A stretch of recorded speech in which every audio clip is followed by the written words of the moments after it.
खण्डमण्डलाकारं व्याप्तं येन चराचरं तत्पदं दर्शितं येन तस्मै श्रीगुरवे नमः। सदाशिवसमारम्भां शङ्कराचार्यमध्यमाम् अस्मदाचार्यपर्यन्तां वन्दे गुरुपरम्परां। गुरुब्रह्मा गुरुर्विष्णु गुरुदेवो महेश्वरः गुरुसाक्षात् परब्रह्म तस्मै श्रीगुरवे नमः। नित्यानन्दं परमसुखदं केवलं ज्ञानमूर्तिं विश्वातीतं गगनसदृशं तत्त्वमस्यादिलक्ष्यम् एकं नित्यं विमलमचलं सर्वधी साक्षिभूतं भावातीतं त्रिगुणरहितं सद्गुरुं तं नमामि। ॐ सकना भवतु सहनौ भुनक्तु सह वीर्यं करवावहै तेजस्विनावधीतमस्तु मा विद्विषावहै। ॐ शान्ति शान्ति शान्तिः।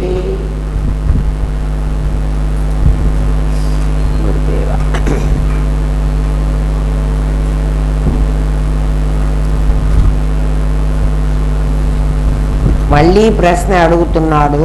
నిన్న ఉండటం అని ఒకటి, ఉండి అని ఒకటి, రెండు పదాలు మీకు చెప్పాను. వాటిని గురించి ఇంకా కాస్త అర్థం చేసుకోండి.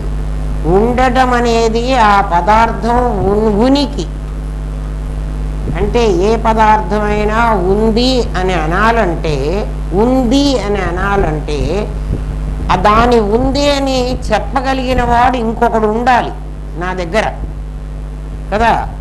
మైకు ఉంది అని ఎవరు చెప్పాలి? నేను చెప్పాలి కదా. కాబట్టి ఉంది అని చెప్పానంటే నేను రెండైపోతా. ఒక ఉండే పదార్థము, దాన్ని ఉంది అని సర్టిఫై చేసే నేను. అందుకని పరమాత్మ ఉంది అనకూడదు. అందుకే నాస్తిక సిద్ధాంతం కూడా ఆస్తిక సిద్ధాంతం కూడా తప్పే. ఎందుకని ఆస్తికులు ఏమంటారు? దేవుడు ఉన్నాడు అంటాడు. నాస్తికుడు ఏమంటాడు? దేవుడు లేడు అంటాడు. ఉన్నాడు లేడు అనేవి రెండూ కరెక్టే. అదేమిటండి ఉన్నాడంటున్నారు మళ్ళీ లేడంటారు, రెండూ కరెక్ట్ అంటారు అంటే, నేను ఒకడిని ఉంటే దేవుడు ఉన్నాడు అనో దేవుడు లేడనో చెప్పాలి కదా. నేను ఒకడిని ఉంటే, నేను దేవుణ్ణి చూడగలిగినప్పుడు వాడిని ఉన్నాడు అని చెప్తా, చూడలేనప్పుడు వాడు లేడని చెప్తా. అంటే చూసే కెపాసిటీ నాకుందా? వాడు నాకు ఆ శక్తి ఇస్తాడా? నాకే ఉండాలి కదా. నాకు ఆ శక్తి లేకపోతే నాకు దేవుడు కనిపించాడు. కనిపించకపోతే నేను వాడు లేడు అంట. అప్పుడు తప్పు నాదైనప్పుడు నాది ఎట్లా కరెక్ట్ అవుతుంది కదా. కాబట్టి ఆస్తికులు నాస్తికులు ఇద్దరూ తప్పే. మరి దేవుడు ఉన్నాడు అని ఎట్లా అండి అంటే, దేవుడు ఉన్నాడు అని ఎవడు చెప్పడానికి వీల్లేదు. నేనే దేవుణ్ణి అని చెప్పచ్చు. ఎందుకని? దేవుడు ఉన్నాడు అంటే ఏమవుతావు? ఏమండి ఈ మాట మీరే చెప్తున్నారా? శాస్త్రం చెప్పిన మాట మీరు చెప్తున్నారా? లేక మీరే కల్పించుకొని ఆస్తికులు నాస్తికులు ఇద్దరు తప్పని చెబుతున్నారు. నాస్తికులు తప్పంటే సరే ఒప్పుకుందాం, ఆస్తికులు కూడా తప్పంటే మీరే అంటున్నారా? ఈ మాట కాదు. లలిత సహస్రనామంలో భావాభావ వివర్జిత అని ఒక మాట ఉంది. ఉన్నదా లేదా? భావ అభావ. భావ అంటే ఉండడం, అభావ అంటే లేకపోవడం. దేవుడు ఉన్నాడా లేడా అని భావ ఉన్నాడు అని చెప్పడం, అభావ లేడు అని చెప్పడం, ఆ రెండిటికి వివర్జిత, నేను వేరుగా ఉన్నాను. అర్థమైందా? ఈ మాట ఎప్పుడైనా అర్థం వచ్చిందా మీకు? అర్థం రాదు. ఎందుకంటే మాకు సంస్కృతం రాదు కదా. సంస్కృతం రాకర్లే, ఆ పదం అర్థం తెలిస్తే మీకే అర్థమైపోతుంది. అందుకని దేవుడు ఉన్నాడా లేడా అని చెప్పడానికి ఎవడికి అధికారం లేదు. మరి ఉన్నాడు అని మీరు చెప్తున్నారు కదండి, అంటే మేము దేవుడు ఉన్నాడు అని చెప్పాం, నేనే దేవుణ్ణి అని చెప్తాం. నేనే అంటే భానుమతి కాదు. దేవుడు ఉన్నాడు లేడు అని చెప్పాలంటే వాడు ఉంటే కనిపించాలి నీకు, వాడు లేకపోతే కూడా కనిపించకూడదు. అంతేనా? కనిపించాలి, కనిపించకూడదు అనే రెండే ఉన్నాయి. కానీ ఇక్కడ కనిపించడం కనిపించకపోవడం కాదు, అనిపించాలి. అనిపించడం ఎప్పుడు నాకే అనిపించాలి. అనిపించడం నీకు అనిపిస్తుందా? నీకు అనిపిస్తే నాకు తెలుస్తుందా? కాదు, నాకే అనిపించాలి. అర్థమైందా? నాకు అనిపించినప్పుడు నాకే అనిపించింది, అప్పుడు నేనేమవ్వాలి? దానికి అనుభూతి అని చెప్పాలి. నాకు అనిపించింది కాబట్టి నాకు అనుభూతి అయింది. అందుకని నేనే దేవుణ్ణి, ఎవడైనా నేనే దేవుణ్ణి అని చెప్పాడంటే నిజంగా వాడు అనుభవిస్తేనే చెప్పగలడు. పుట్టొట్టిగా నేనే భగవాన్ అని చెప్పుకున్నానంటే తప్పు కదా. అసలు భగవాన్ పదం కూడా తప్పే కదా. భగ అంటే ఆ 6 గుణాలు కలవాడు అని. గుణాలు వేరు, అవి కలవాణ్ణి వేరు కదా. శక్తి, శక్తిమాన్, శక్తివంతుడు, శక్తి, ఆ రెండు వేరు వేరు కదా. అంటే శక్తి అవ్యక్తంగా ఉంటుంది, శక్తివంతుడు దాన్ని ఉపయోగించుకుంటాడు. అప్పుడు శక్తి జడం కావాలి, శక్తివంతుడు చేతనం కావాలి కదా. ఎవడు భగవాన్ అనవాలి అంటే ఆ శక్తి నా అధీనంలో ఉంది అని అనగలవాడు భగవాన్. అర్థమైందా? లేకపోతే నా పేరు చిత్ అనాలి. చిత్ అని ఎందుకు అనాలి అంటే ఇది భగవంతుడి డెఫినేషన్ చెప్తున్నా. దేవుడు అంటే వెంకటేశ్వర స్వామి కాదు, కనకదుర్గ కాదు, మీరు అనుకుంటున్నటువంటి రకరకాల దేవుళ్ళు ఉన్నారు మీకు కదా. మీకే కాదులే, మనకే అనాలి. మనం అందరం ఆతగా వాళ్ళమే కదా కదా. ఇవాళ అందులోంచి కొద్దిగా బయటకు వచ్చాం. మనం కాదు, శంకర భగవత్పాదులే తీసుకొచ్చారు కదా.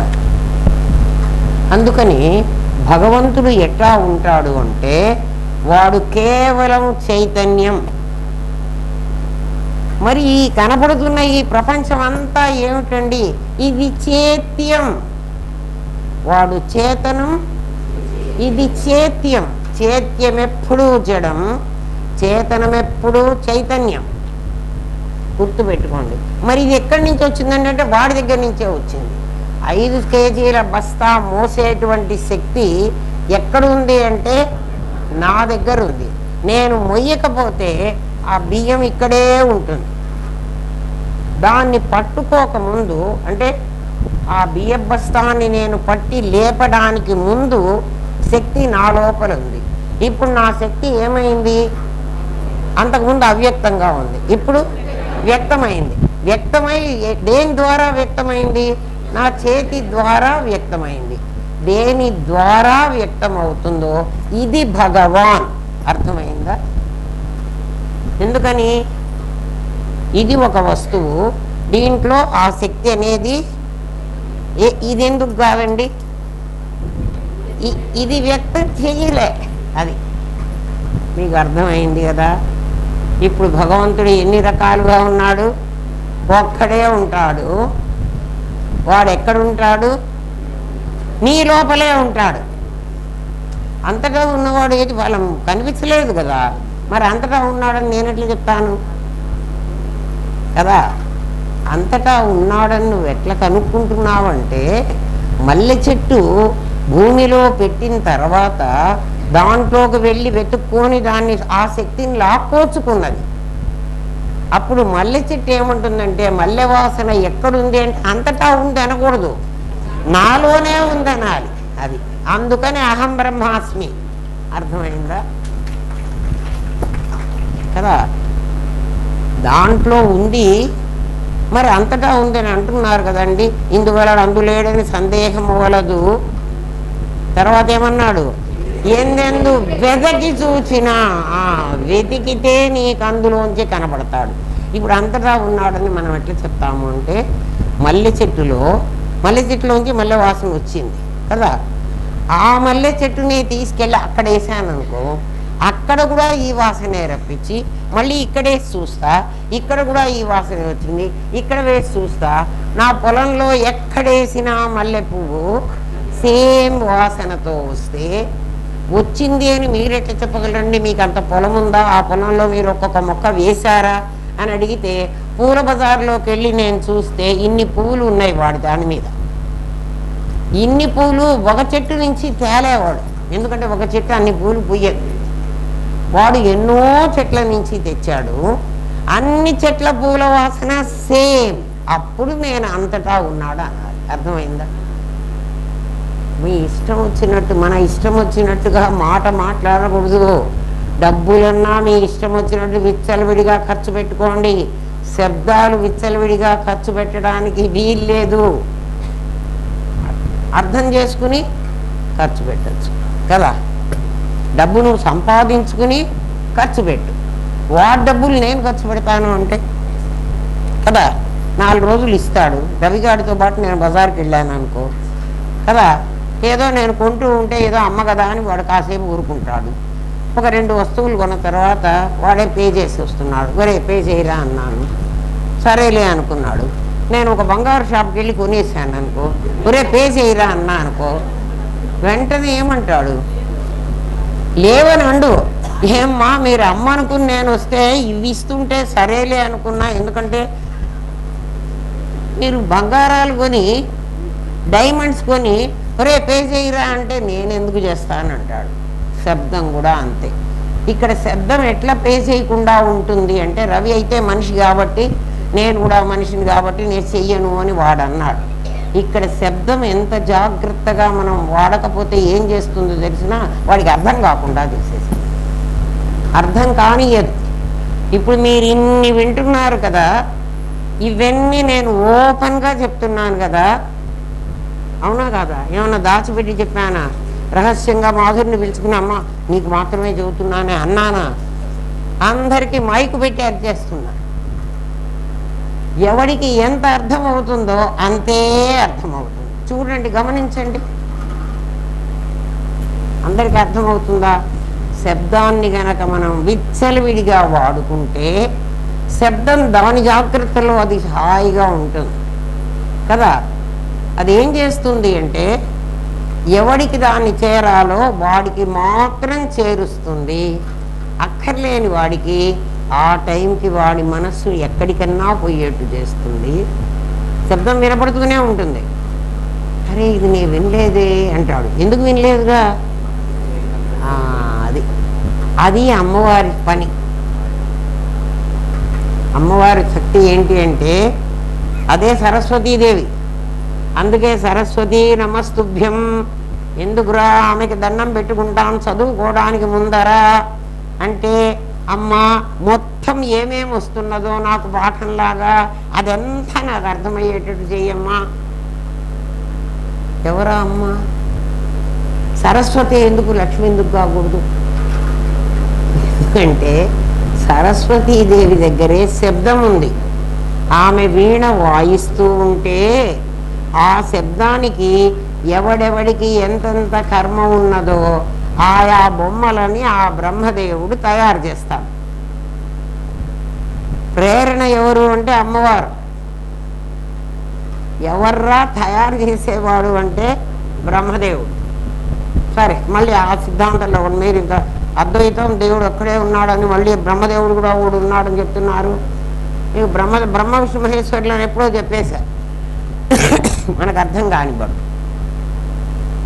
ఉనికి ఉంది, ఉంది అంటే విశేషమైపోతుంది, ఉనికి అంటే సామాన్యమైపోతుంది. పదార్థం యొక్క ఉనికి అంటే దానికి ఉండటం. ఉండటం అనేది దీనికి కాదు, దానికి కాదు, దానికి సంబంధించింది. ఉంది అని చెప్పాలంటే మరొకటికి సంబంధించింది, వాడు చెప్పాలి.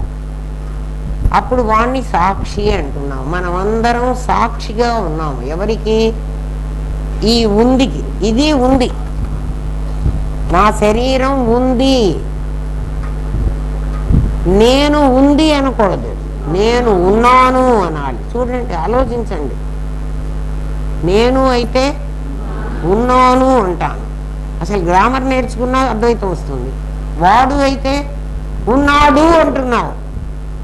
ఉన్నాడు అని ఎప్పుడు అన్నావో వాడు నీకంటే భిన్నంగా ఉన్నాడు. కాబట్టి దేవుడు ఉన్నాడు. దేవుడు ఉన్నాడు అన్న వాక్యం అద్వైతమా ద్వైతమా అని అడిగాను అనుకోండి, ద్వైతం. ఎందుకని? ఉన్నాడు అని చెప్పే నేనుండాలి.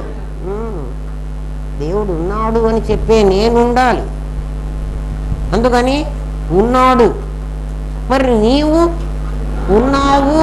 చూడండి, నీవు అనగానే ఉన్నావు అంటున్నారు, కానీ ఉన్నావు కూడా ద్వైతమే. ఉన్నాను మాత్రం ద్వైతం కాదు. సెల్ఫ్ ఎవిడెంట్ అంటాడు. సెల్ఫ్ ఎవిడెంట్ అంటే ఏంటి? నాకు నేను ఉన్నాను, నేనున్నా, రెండు లేవు. వాడు ఉన్నాడు, అది ఉంది కదా. ఇది ఉంది. ఎవరు? ఇది. చూడండి, నాకు కళ్ళు ఉన్నాయి, నాకు చెవులు ఉన్నాయి, నాకు తలకాయ ఉంది, నాకు మనస్సు ఉంది, నాకు కాళ్ళు ఉన్నాయి. ఇవన్నీ ఎవరు చెప్తున్నారు? నేను ఉన్నాను అన్నవాడు చెప్తున్నాడు ఈ మాటలు. ఉన్నాను అన్నవాడు ఏం చెప్తున్నాడు? ఇది ఉంది అని చెప్తున్నాడు. అప్పుడే వాడు వేరు, ఇది వేరు. మరి దీన్ని ఎందుకురా మాట ముందు కలుపుకుంటావు? నువ్వే మాట్లాడుతున్నావు కదా ప్రతిసారి. నువ్వేమంటున్నావు? నేను వేరు, ఇది వేరు, ఇది ఉంది అంటున్నావు. ఇది ఉన్నాను అంటలే. నేనుకొక్కడికే ఉన్నాను అనే అధికారం ఉంది. అర్థమైందా?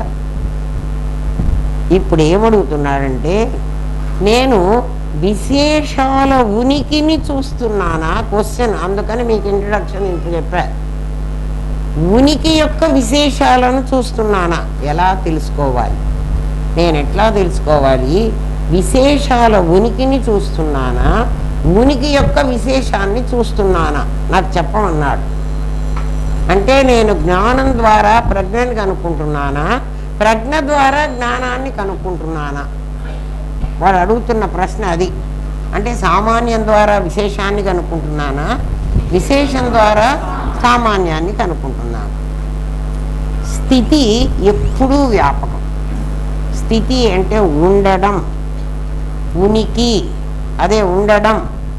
ఉండడం అన్నప్పుడు ఉంది కాదు. అందుకని ఇంతసేపు చెప్పాను మీకు, దగ్గర దగ్గర 20 నిమిషాల దాకా. ఉంది వేరు, ఉండడం వేరు. దాన్ని స్థితి అంటాం. ఉండడాన్ని ఎప్పుడు కూడా స్థితి అంటాం. నిరాకారం. ఉండడం ఎప్పుడూ వ్యాపకము, నిరాకారం.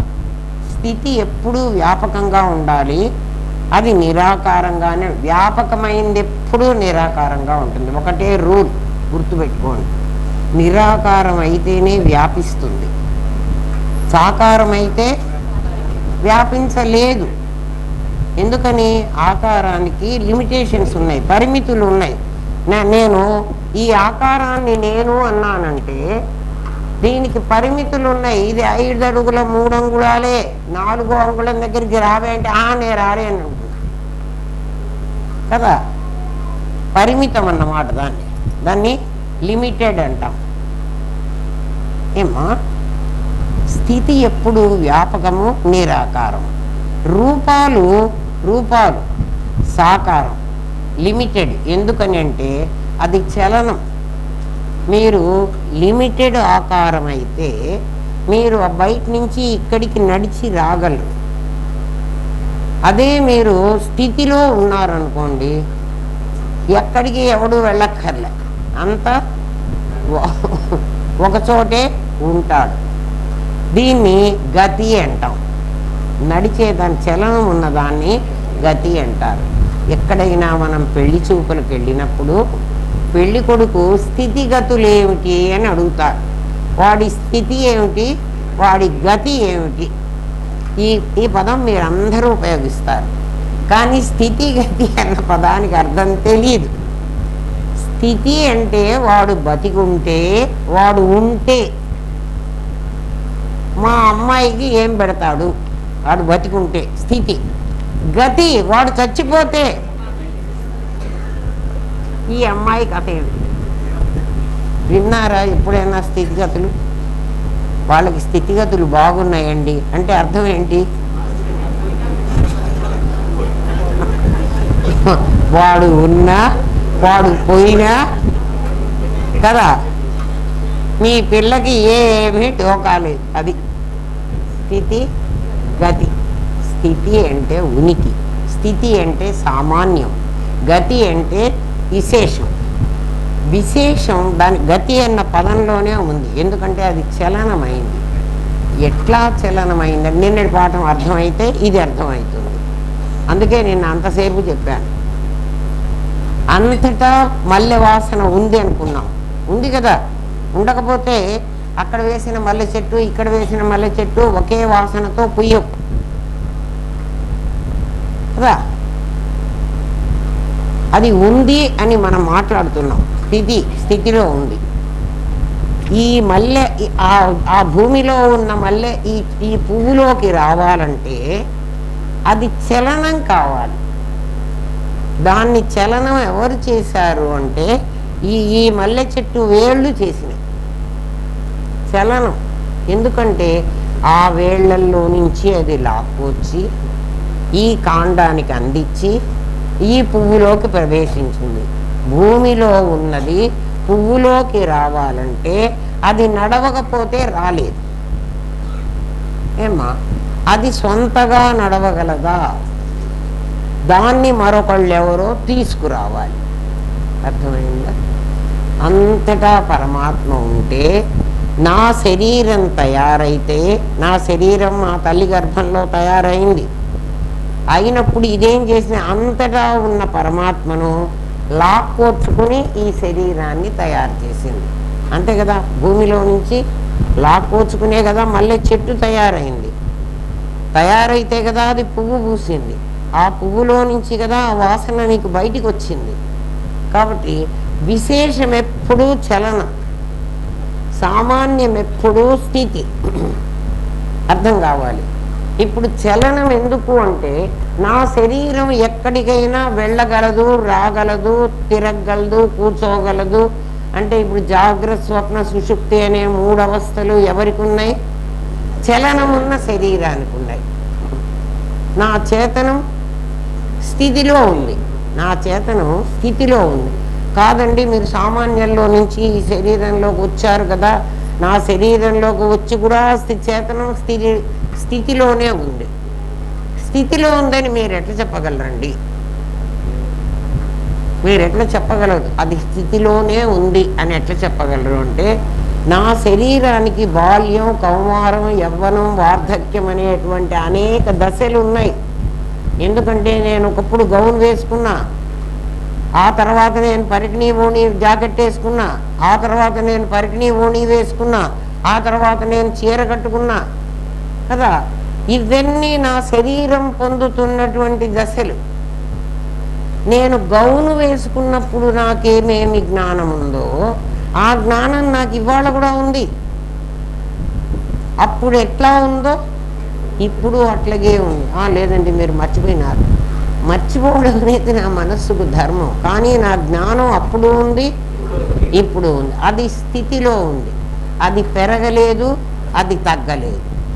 దాన్ని స్థితి అనాలి కదా. అది విశేషమైన స్థితి. సామాన్య స్థితిలో ఉంటే అసలు నేను సాకారం పొందను. అర్థమైంది కదా అమ్మా? నిన్నటి పాఠమే. అర్థం కాకపోతే మళ్ళీ చెబుతా. గతి ఉంటుందో అది విశేషమని గుర్తుపెట్టుకోండి. పదార్థంలో మోసం లేదు, నీ చూపులో మోసం ఉంది కదా. మోసాన్ని చూస్తే బంధం, పదార్థాన్ని చూస్తే మోక్షం. మోసాన్ని చూస్తే బంధం. ఎందుకని? నా పేరు మిథ్యాత్మ, నీ పేరు గౌణాత్మ. అంటే నా పేరు జీవుడు, నీ పేరు జగత్తు. ఎందుకంటే నా పేరే జీవుడు పెట్టుకుంటాను, మీరే జగత్తు. సరే, ఎవడు మాట్లాడుతున్నాడు? ఏం మీరే జీవుడు కావాలన్నా? ఎందుకంటే మీరు జీవుడు అయితే మీరు దేవుడు అవ్వచ్చనా? మేము జగత్ అని మమ్మల్ని మిథ్యగా కొట్టి పారేద్దాం అనుకుంటే ఏం కొట్టేయండిరా, మిమ్మల్ని కూడా ఉంచుతా. ఎందుకంటే నేను ఉంటానంటే మీరు ఉండాలి, నేను కూడా పోతే మీరు కూడా పోండి. అది ఏమంటున్నాడంటే, ఇప్పుడు నీ చూపులో మోసం ఉందిరా అంటున్నాడు. ఏమిట్రా మోసం అంటే, నువ్వు గౌణాత్మగా చూడకుండా, అది విశేషమే కదా, ఇది కూడా విశేషమే కదా, జీవుడు విశేషమే, జగత్తు విశేషమే. అంటే ఎందుకని, వీడు గతిలోనే ఉన్నాడు, అది కూడా గతిలోనే ఉంది. ఎందుకంటే జగత్తుగా నీ చేత చూడబడుతున్నది. స్థితిలో ఉన్న జగత్తును నువ్వు చూడాలా కదా. నువ్వు స్థితిలో ఉండి గతిలో ఉండి కూడా నీకు తెలుసు, జీవుడికి తెలుసు స్థితి గతి. అంటే నాకు బాల్యంలో నేను స్థితిలో ఉన్నాను, అప్పుడు ఆ స్థితి ఇప్పుడు కూడా ఉందని నాకు తెలుసు. కానీ నీ బాల్యం నీకు తెలుసు, కానీ నాకు తెలియదు. అర్థమవుతుంది కదా. అందుకని నీ స్థితి పదార్థాన్ని చూస్తే మోక్షం, మోసాన్ని చూస్తే బంధం. ఇప్పుడు మోసం ఏమిటి అంటే, గతిలో ఉన్నది మోసం. నిన్ను చూడగానే ఇది మాధురి, ఇది నా కూతురు అన్నీ కనిపిస్తుంది. గీతను చూడగానే ఇది గీత, ఇది నా కోడలు అనిపించింది. పదార్థంగా వాళ్ళిద్దరూ సచ్చిత్తులే కదా. ఇప్పుడు నేను దాని మీద ఆరోపించింది ఏమిటి? ఆరోపించింది గతి. ఆరోపించింది ఇది నా కూతురు, ఇది నా కోడలు అని నేను ఆరోపించాను. నా కూతురు అని ఎప్పుడు ఆరోపించానో దాని మీద అది తప్పు చేసినా నాకు బాగా కనపడుతుంది కదా.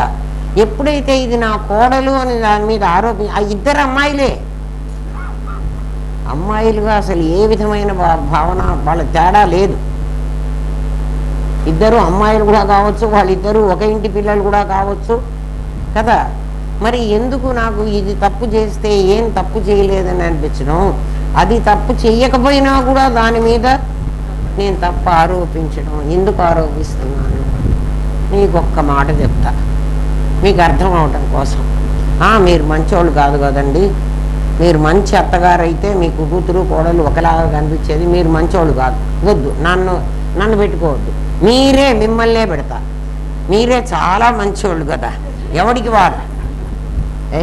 వాడు చెడ్డ అనుకోవడానికి అసలు ఒప్పుకోడు. మీరే చాలా మంచివాళ్ళుగా. సరే, మీరు చెస్ బోర్డు ఆడదామని కూర్చున్నారు. మీరే బోర్డు కూడా మీదే, చెస్ బోర్డు ఎవరిది? మీదే, మీరే కొనుక్కున్నారు. దాంట్లో కాయిన్స్ కూడా మీరే కొనుక్కొచ్చారు. మీరు దాని మీద ఇక్కడ పోసారు కూడా.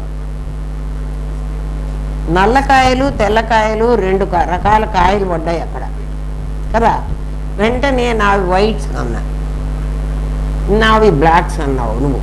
అంటే కాయలుగా తెల్లకాయలకి నల్లకాయలకి ఒకలాగే వడ్రంగి చేశాడు కదా. అవి రెండిటికి ఒకే రకమైన లక్షణాలు ఉన్నాయి, కూతురు కోడలు. కానీ నువ్విప్పుడు ఏ కాయను అభిమానిస్తావు? నీ కాయను అభిమానిస్తావు. చెస్ బోర్డులో నీది అనుకున్న కాయని నువ్వు అస్సలు చూడవు. నీది కాదు అనుకున్న కాయని ఎట్లా ఓడగొడదామా అని చూస్తావు. రెండూ నీవే కదా, నన్ను వదిలేసేయి. ఎందుకంటే నేను మంచి అత్తగారిని కాదు, ఎందుకంటే నా పోస్టే అట్లాంటిది. కానీ ఇప్పుడు ఈ పోస్టు నీది కదా, నీకెందుకు అనిపించింది? ఎందుకు అవతలి వాడి కాయని ఎట్లనైనా ఓడించాలి, నేను ఆట జరుగుతున్నంతసేపు వాడికాయనే చూస్తావు. అంటే నీ కాయ మీద నీకు ప్రేమ, వాడి కాయ మీద నీకు ద్వేషం. వాడి కాయలు ఎన్ని చచ్చిపోతుంటే నీకు అంత హ్యాపీనెస్.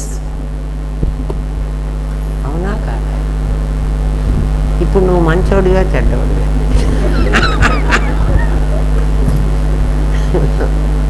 నేనంటే నువ్వేమంటావంటే, ఒరే నువ్వు మంచివాడివా చెడ్డవాడివా అని నేను అడిగాను అనుకో, నేను మంచి చెడు కాదమ్మా, ఇది ఆట. ఆట కాబట్టి ఆటలాగా ఆడుతుంది. మరి ఇది ఎందుకురా ఆటలాగా ఆడవు? దీన్ని ఎందుకురా ఆటలాగా చూడలేదు నువ్వు? ఇది నిజం అంటావేమిటి? ఇది ఆటలాగా చూడు, మేము చెప్పేది అంతే. అదేమో ఆట అంటావా? ఇది కూడా ఆటేరా. అందుకే శాస్త్రం ఏం చెప్పిందో తెలుసునా? ఇది పరమాత్మ ఆట, ఇది లీల. ఆట అని చెప్పింది. లీల అంటే ఏమిటి? ఉన్నట్టుగా కనిపిస్తుంది, నిజంగా లేనిది అని. ఎవరన్నా లీలావతి అని పేరు పెట్టుకుంటే చూసుకోండి.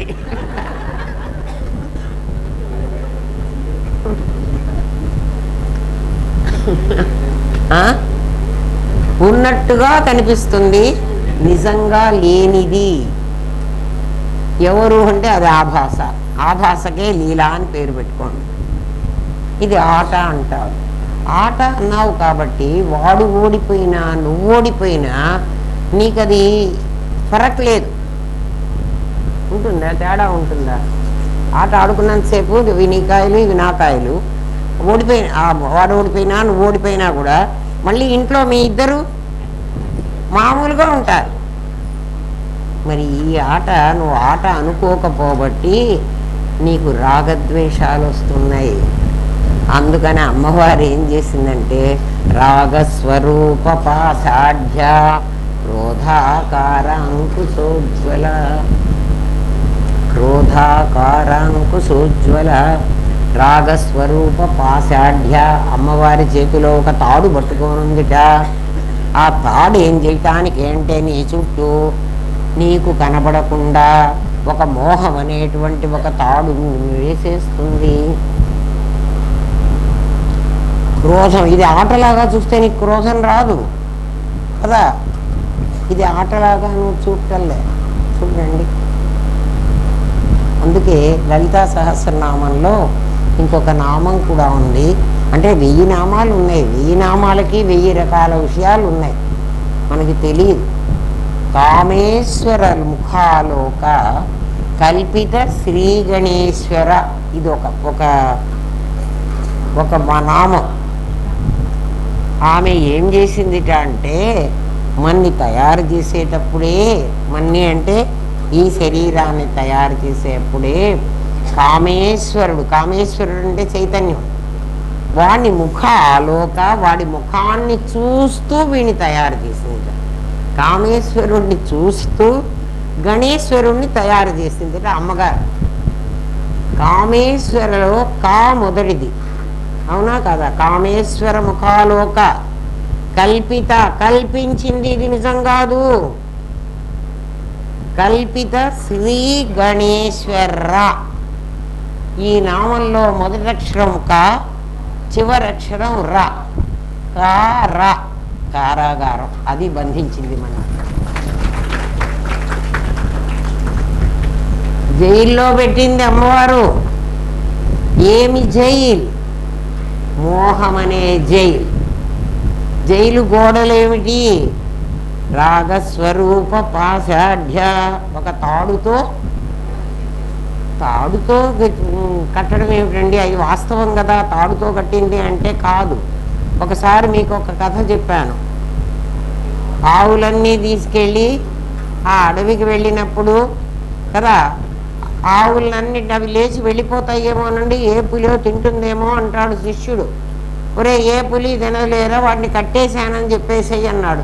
అయ్యో అన్ని తాళ్ళు లేవండి. నేను, నా దగ్గర తాళ్ళు ఎక్కడ ఉంటాయిరా, కట్టేశానని ఇట్లా అను. ఒక్కొక్క ఆవు దగ్గరికి వెళ్ళి దాని గంగడోల దగ్గర ఇట్లా తీసుకుని ఇట్లా అనేసి వచ్చాడు. వాడు అవన్నీ మేము కట్టుబడ్డాయని అక్కడే కూర్చున్నాయి. తెల్లవారి అదిలిస్తే లేవు. ఎందుకే ఆవు లేవు అంటే, గురువుగారు మీరు ఏమన్నా మంత్రం వేశారా, అది లేవటం లేదని వీడు పోయి అడిగాడు.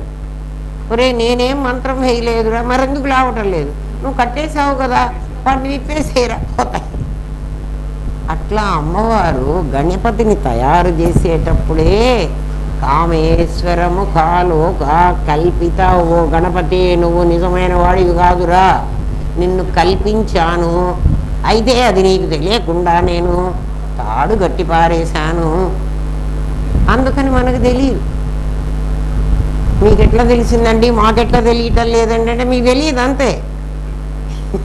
ఎందుకని? కారాలో ఉన్నాం మనం అందరం. కారం కాదర్రా, కారాగారం.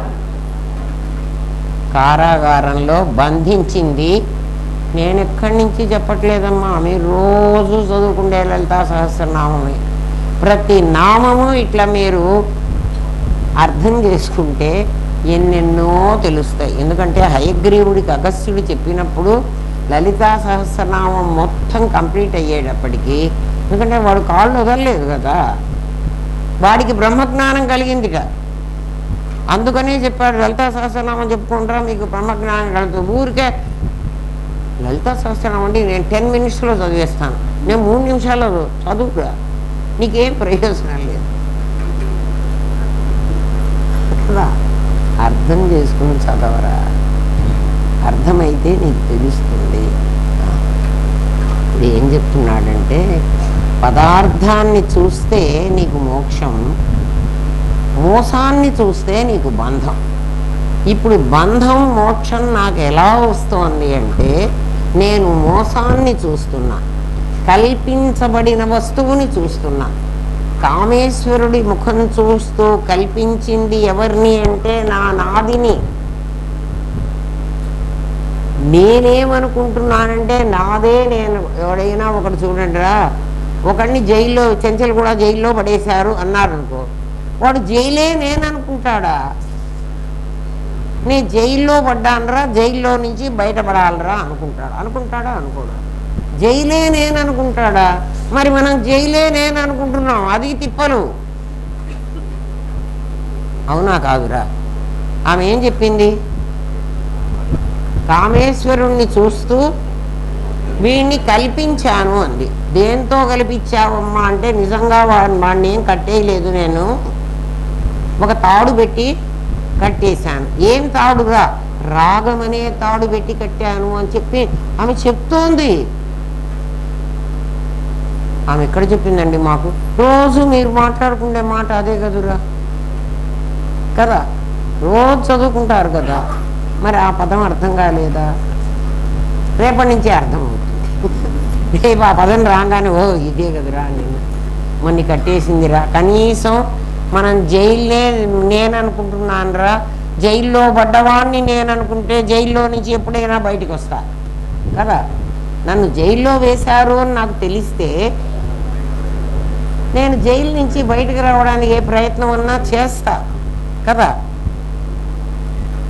బెయిల్ కోసం ప్రయత్నిస్తా కదా. జైల్లో పడ్డానని తెలిస్తే, నేను జైల్లో పడలేదు, జైలే నేను, అందరినీ జైల్లోకి లాక్కుంటాను అంటే, అందరినీ ఎవరిని లాక్కున్నానండి? నా భార్య, నా పిల్లలు, నా ఆస్తి. జైలుకు వాళ్ళందరినీ పిలుచుకుంటున్నాను రా మనం. మన జైల్లోకి మనం పడ్డది కాక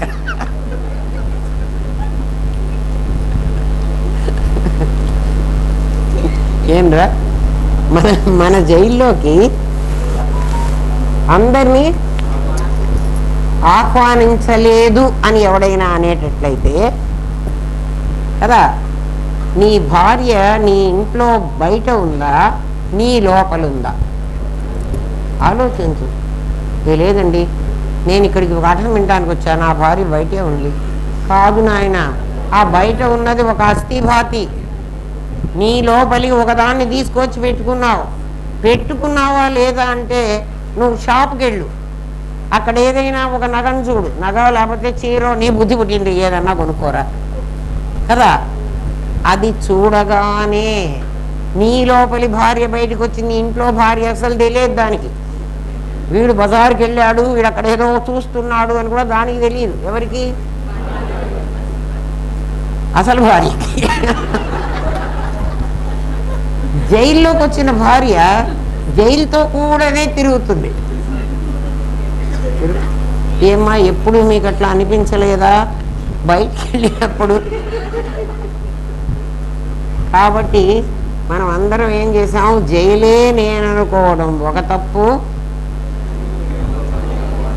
జైల్లోకి మళ్ళీ ఎందుకంటే ఒరే నేనొక్కడనే జైల్లో కష్టాలు పడితే ఎట్టాగురా, నా వాళ్ళందరూ జైల్లోకి రావాలి. ఎవడికి వాడు ఆలోచించండి. ఇప్పుడు నీ శరీరం మీకు జైల్లాగా అనిపిస్తుందో అనిపించదో, శరీరం ఎప్పుడు నీకు జైల్లాగా అనిపించిందో ఇమీడియట్గా దీంట్లోంచి బయటపడాలని నువ్వు ప్రయత్నిస్తావు కదా. నీకు బయటపడాలి అంటే నీకేం కావాలి అంటే బంధం ఉన్నదని ముందు నీకు అర్థం కావాలి. బంధం ఉండాలి అంటే నువ్వు ఒకటి ఉండాలి, నీ చుట్టూ ఇంకొకటి నిన్ను కట్టేసి పెట్టాలి. నన్ను కట్టేసి పెట్టింది ఏమోనండి, మీరన్నీ మాకు ఇట్లా అబద్ధాలు చెబుతున్నారు, మాకు బాగా భయం పుట్టేటట్టు. ఏం భయం లేదు నాయన. నీ జైలు నువ్వు ఎప్పుడు వదులుతావు అంటే చచ్చిపోయిన వాడిని ఎవరినన్నా చూసిరా. వాడి జైలు ఎవడి జైలు పెట్టుకున్నాడో వాళ్ళకు వదిలేసి వాడి దారిన వాడు హాయిగా వెళ్ళిపోయినాడు. గూట్లో నుంచి పిట్ట ఎగిరి వెళ్ళిపోయి. మాకు ఈ దేహం వదిలితే అంటే బ్రహ్మజ్ఞానం ఈ శరీరం ఉండగానే తెలుసుకుంటే మాకు మోక్షం అనేది వస్తుంది అని మీరు చెప్పారు కదా. నేను కాదండి, శంకర భగవత్పాదులే చెప్పారు. ఇది ఇప్పుడు ఉండగా తెలుసుకుంటే నీకు మోక్షం కదా. ఇది తెలుసుకోలేకపోతే నువ్వు మళ్ళీ జన్మకెళ్ళాలి. జాతస్య హి ధ్రువో మృత్యు, మళ్ళీ జన్మకెళ్ళాలి. ఈ శరీరాన్ని వదిలి నేను బయటికి వస్తున్నా కదండి. ఎప్పుడు చచ్చిపోయినప్పుడు మనం అందరం ఏం చేస్తాం, శరీరాన్ని వదిలి బయటికి రావాలి. అది నిజమా అబద్ధమా అంటే ఆ చచ్చిపోయిన ఇంటికి ఎవరింటికన్నా వెళ్ళి చూడండి, చచ్చిపోయాడు అంటారు. చచ్చాడు వీడు, ఎవడి పేరో ఆ పేరు గలవాడు చస్తాడు కదా. అందులో నుంచి ఒకడు పోయినాడని వాడు పోతేనే వీడు ఏడుస్తున్నాడు. చచ్చిపోయాడు. ఈ పోయిన వాడు ఎట్లా పోతున్నాడంటే, ఎందుకంటే స్వర్గ నరకాలు కూడా ఉన్నాయమ్మా, అద్వైతికి లేవంటారు. మరి లేనివి మన ఋషులు స్వర్గం ఉంది నరకం ఉంది అని ఎందుకు చెప్పారు అంటే స్వర్గ నరకాలు కూడా ఉన్నాయి. ఎవడికి ఉన్నాయి ఎవడికి లేవు అని మళ్ళీ చెప్తారు. ఇప్పుడే చెప్తా, మళ్ళీ అంటే రేపు కాదు. ఎందుకంటే రేపు చెప్తానంటే మీరే మర్చిపోతారు. ఇప్పుడే చెప్పమంటారు. మనకి 3 శరీరాలు ఉన్నాయి కదా. 3 శరీరాలు అద్వైతం తెలిసిన వాడికి మాత్రమే 3 భేదించబడతాయి, కొబ్బరికాయ కుట్టినట్టు కదా. కారణ శరీరం, సూక్ష్మ శరీరం, స్థూల శరీరం. మీకు ముందే తెలుసు.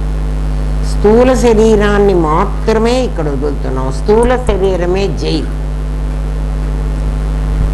కారణ శరీరము, సూక్ష్మ శరీరము అనేవి 2 జైళ్ళు. ఇంకా అంటే jail, outer jail, inner jail, అట్లా ఏవో. ఎందుకంటే మనం తప్పించుకు పారిపోతామని వాడు 7 రకాల బంధాలు పెట్టాడు. కేజీ అని పెట్టాడు. 2 శరీరాలు మనతోనే వస్తాయి. అందుకని వాడు 2 శరీరాలతో బయటికి వస్తాడు. 1 సంవత్సర కాలం పడుతుంది కదా వాడు అక్కడికి వెళ్ళటానికి. దాని పేరు సూక్ష్మ శరీరం. సంవత్సర కాలం. ఇంకో శరీరం ఉంది మనకి. కారణ శరీరం ఇంకోటి ఆకాశంలోకి వెళ్ళిపోయింది, మనకు తెలుసు, అంతరిక్షంలోకి వెళ్ళింది. ఈ శరీరము అంటే ఈ 2వ శరీరము స్వర్గానికో నరకానికో పోతుందని మన పెద్దలు చెప్పారు మనకి కదా. ఇంకో శరీరం మళ్ళీ అది ఇంకొక తల్లి గర్భంలో చేరినప్పుడు మళ్ళీ ఆ కారణ శరీరం కూడా తన శరీరం ఎక్కడుందో అక్కడికే వస్తుంది. అక్కడ మళ్ళీ స్థూలాన్ని తయారు చేసుకుని మళ్ళీ మనం 3 శరీరాలతో బయటికి వస్తాం. ఇది మీకు ఇంతకుముందే తెలుసు. అంటే 2 శరీరాలతో ఈ శరీరాన్ని వదిలి మనం బయటికి వెళితే ఒకటి స్వర్గానికో నరకానికో పోయి, ఒకటి అంతరిక్షంలోకి వెళ్ళి మళ్ళీ ఇంకొక తల్లి గర్భంలోకి మనం వెళ్ళినప్పుడు ఈ 3 అక్కడ చేరతాయి. అద్వైతం తెలిసిన వాడికి అంటే నా లోపల నాది నేనును వేరు చేసుకుని లోపల ఉన్నటువంటి నేను అనేవాడిని సామాన్యమని, ఇది విశేషమని, ఇది ఇన్ ద సెన్స్ 3 శరీరాలు. విశేషమని ఎవడు తెలుసుకుంటాడో వాడు బ్రహ్మవిత్. బ్రహ్మవిత్ అంటే బ్రహ్మమును తెలుసుకున్నవాడు. ఏమని? తానే బ్రహ్మమని తెలుసుకున్నవాడు. వాడు బ్రహ్మైవ భవతి, బ్రహ్మమే అవుతాడు. బ్రహ్మమే అవుతాడంటే బ్రహ్మము ఎలాగైతే సర్వవ్యాపకం అవుతాడో వీడు కూడా 3 శరీరాలు ఇక్కడ వదిలేసి, ఒక శరీరం వదిలిన వాడు అట్లా పోతున్నాడు, 3 వదిలిన వాడు ఇక్కడే ఉంటాడు. అర్థమైందా? అందుకని 3 వదిలే పని చెయ్యండి. నేను ఇప్పుడు ఇన్నాళ్ళ బట్టి వింటున్నా కదా, నాకు చాలా పుణ్యం వస్తుంది కదా, నేనేదో మళ్ళీ ఇంకో జన్మకు వస్తా. వద్దు. ఇంకో జన్మకు రావాలంటే ఇంకో శరీరం నీకుంది. ఇంకో శరీరం నువ్వు తీసుకుని వెళ్ళావంటే మళ్ళీ ఎప్పుడైనా రావాలి. వేరుశనక్కాయ ఉంది కదా, అది కొట్టి ఆ పై చెక్కులు తీసి ఇక్కడ పారేసి ఆ గింజని మాత్రం మనం తీసుకెళితే గింజకు ఒక లేయర్ ఉంది. ఏది? ఒక ఎర్రటి ఒక లేయర్ ఉంది కదా. ఆ తర్వాత 2 పప్పు బద్దలు ఉన్నాయి కదా. ఆ తర్వాత లోపల ఒక చిన్న మొలక ఉంది కదా. పల్లీలు చూస్తే మీకు తెలుస్తుంది. ఆ మొలకే మళ్ళీ జన్మకెళుతుంది. ఆ లోపల ఉన్న 2 పప్పులు నీ కారణ శరీరం, అవే మళ్ళీ చెట్టును ఒలిపిస్తాయి. ఇక్కడుండగానే ఈ మొత్తాన్ని నువ్వు వేయించగలిగితే వాసనాక్షయం. ఈ శరీరం అంతా నువ్వు లేదు అని నిర్ణయించుకుంటే ఈ ఆభాస అని, అందుకు మీకు ఈ ఆభాస చెప్పడం. నిర్ణయించుకుంటే బ్రహ్మవిత్ అవుతావు నువ్వు. బ్రహ్మవిత్ బ్రహ్మైవ భవతి అని శాస్త్రం చెప్పింది. నాకు మోక్షం వస్తుందా రాదా నన్ను అడిగేవాళ్ళు, రత్నమ్మక్కకు మోక్షం వచ్చి ఉంటుందా అమ్మా అని. రత్నమ్మక్కకు మోక్షం వచ్చిందో రాలేదో రత్నమ్మక్క చెప్పాలి, పిలవండి, వచ్చి చెబుతుందేమో. నేను ఎట్లా చెప్తానే? నువ్వు జీవన్ముక్తుడివా, నీకు మోక్షం వస్తుందా రాదా నువ్వు చెప్పు. నీకు లోపల ఏముందో, నీ 3 శరీరాలు పోయినయ్యా, కవచాలన్నీ ఊడగొట్టుకున్నావా, ఊడగొట్టుకుంటే నీకు మోక్షం. లేకపోతే ఈ శరీరాన్ని వదలడం ఎవరికైనా తప్పదు. ఎందుకంటే జైల్లో కొన్నేళ్లే పెడతాడు. ఎంత యావజ్జీవ కారాగారవాస శిక్ష అయినా సత్ప్రవర్తన అక్కర్లే. ఆ పీరియడ్ అయిపోతే నిన్ను జైల్లోంచి పంపించేస్తాడు. ఊరికే సర్కారు తిండి పెట్టి నిన్ను ఆ జైల్లో పెట్టదు. ఏం పెట్టదు. ఎంత కొన్నాళ్ళకైనా వదిలేయాలి. అట్లా కొన్నాళ్ళకైనా మరణం తప్పదు, దీన్ని వదలక తప్పదు. మరి ఇది ఉండగానే తెలుసుకోండి అని ఎందుకంటున్నావు అంటే, ఇది ఉండగా తెలుసుకుంటే నీ 3 శరీరాలు, నా 3 శరీరాలు ఎట్లండి నేను పోగొట్టుకోవాలి? ఏం కష్టం లేదు నాయన. వేరుశనకాయని పగలగొట్టుకోవడం చాలా తేలిక. ఒకవేళ వేరుశనకాయ కొట్టలే, మనం కొట్టి చెక్కులు తీయలే, కాయగానే ఉంది, అందులో లోపల గింజ ఉంది, అన్నీ ఉన్నాయి. కాయలు వేయించు, కాయలతో పాటు లోపల గింజ వేగుతుందా వేగదా? జ్ఞానాగ్ని, జ్ఞానం అనేటువంటి అగ్ని దగ్ధమైతే నీ కుండంతా కాలిపోతుంది. కాలిపోయిన కుండలో అనేక వాసనలు ఉన్నాయి. ఆ వాసనలన్నీ కాలిపోతాయి. మళ్ళీ జన్మకి వెళ్ళాలంటే వీలు కాదు. న్యాచురల్ డెత్లో ఏమవుతుంది? న్యాచురల్ డెత్లో నీ ఈ శరీరమే పోతుంది, మిగిలిన 2 నీ వెంట వస్తున్నాయి. వేరుశనక్కాయ పగలగొట్టి పడేస్తే ఆ విత్తనం మళ్ళీ ఇంకొక తొడుగు దొరుక్కొని ఎట్లా వస్తుందో, జాతస్యహి ధ్రువో మృత్యు ధ్రువం జన్మ మృతస్య. ఇప్పుడు అర్థమైందా? ఎందుకురా అద్వైతం తెలుసుకోవాలి? ఈ జైల్లో నిన్ను జైల్లో వేశారని అమ్మవారు చెప్పింది. నన్నెందుకమ్మా వేశావు, నా మీద ఇంత నీ కచ్చ ఎందుకు? ఏం కచ్చ లేదురా. నిన్ను జైల్లో పడేసి నువ్వెందుకు నీ కొడుకుని ఎక్కడెక్కడో మూలల్లో దాక్కొని ఒరే నన్ను కనుక్కోరా అని ఎందుకంటున్నావు? ఆటే కదా. మరి వాడికి నువ్వు ఆట నేర్పచ్చా? నేను నీకు ఆట నేర్పకూడదా కదా? మళ్ళీ నన్ను తప్పు పడతావా? అమ్మవారు అడుగుతోంది. నువ్వు నన్ను కనుక్కో, నేను ఎక్కడున్నానో కనుక్కోమని కదా. అదే కదా డిఎండోలు ఆడతారా ఆడరా? ఏమిటి ఆట? దాక్కుంటావు, కనుక్కోమంటావు. ఇంకో భగవంతుడు కూడా దాక్కున్నాడు, కనుక్కోమంటున్నాడు. దాక్కుంటే ఎవడైనా దాక్కున్నాడు అనుకో, ఆటలో నన్ను లేవు. లేని ఆటవాడు ఏం చేస్తాడంటే, ఆటలో లేనివాడు, ఆటలో ఉన్నవాడు చెప్పడు, లేనివాడు అక్కడున్నాడు. ఆటలో లేనివాడు రామనాథం గారు చెప్తున్నాడు, ఒరే దాక్కున్నాడు. ఆటలో ఉన్నవాడు చెప్పకూడదు. మనం అందరం ఆటలో ఉన్నవాళ్ళం. ఆటలో లేనివాడు అద్వైతం చెప్పేవాడు వాడు. ఇప్పుడు అర్థమైందా? వాడు చెప్తున్నాడు, ఒరే ఎక్కడున్నాడు రా, దేవుడు ఎక్కడున్నాడు రా అంటే నీ దగ్గర ఉన్నాడు. అమ్మవారు నిన్ను కల్పించి ఆట ఆడుకుంటున్నది. కామేశ్వర ముఖాలోక, నేనేం వాడిని మోసం చెప్పి కామేశ్వర ముఖం ఎందుకు ఆలోకించింది అంటే, వాడిని అన్యాయంగా పాడు చేస్తావే అని వాడు కోపడుతున్నాడు.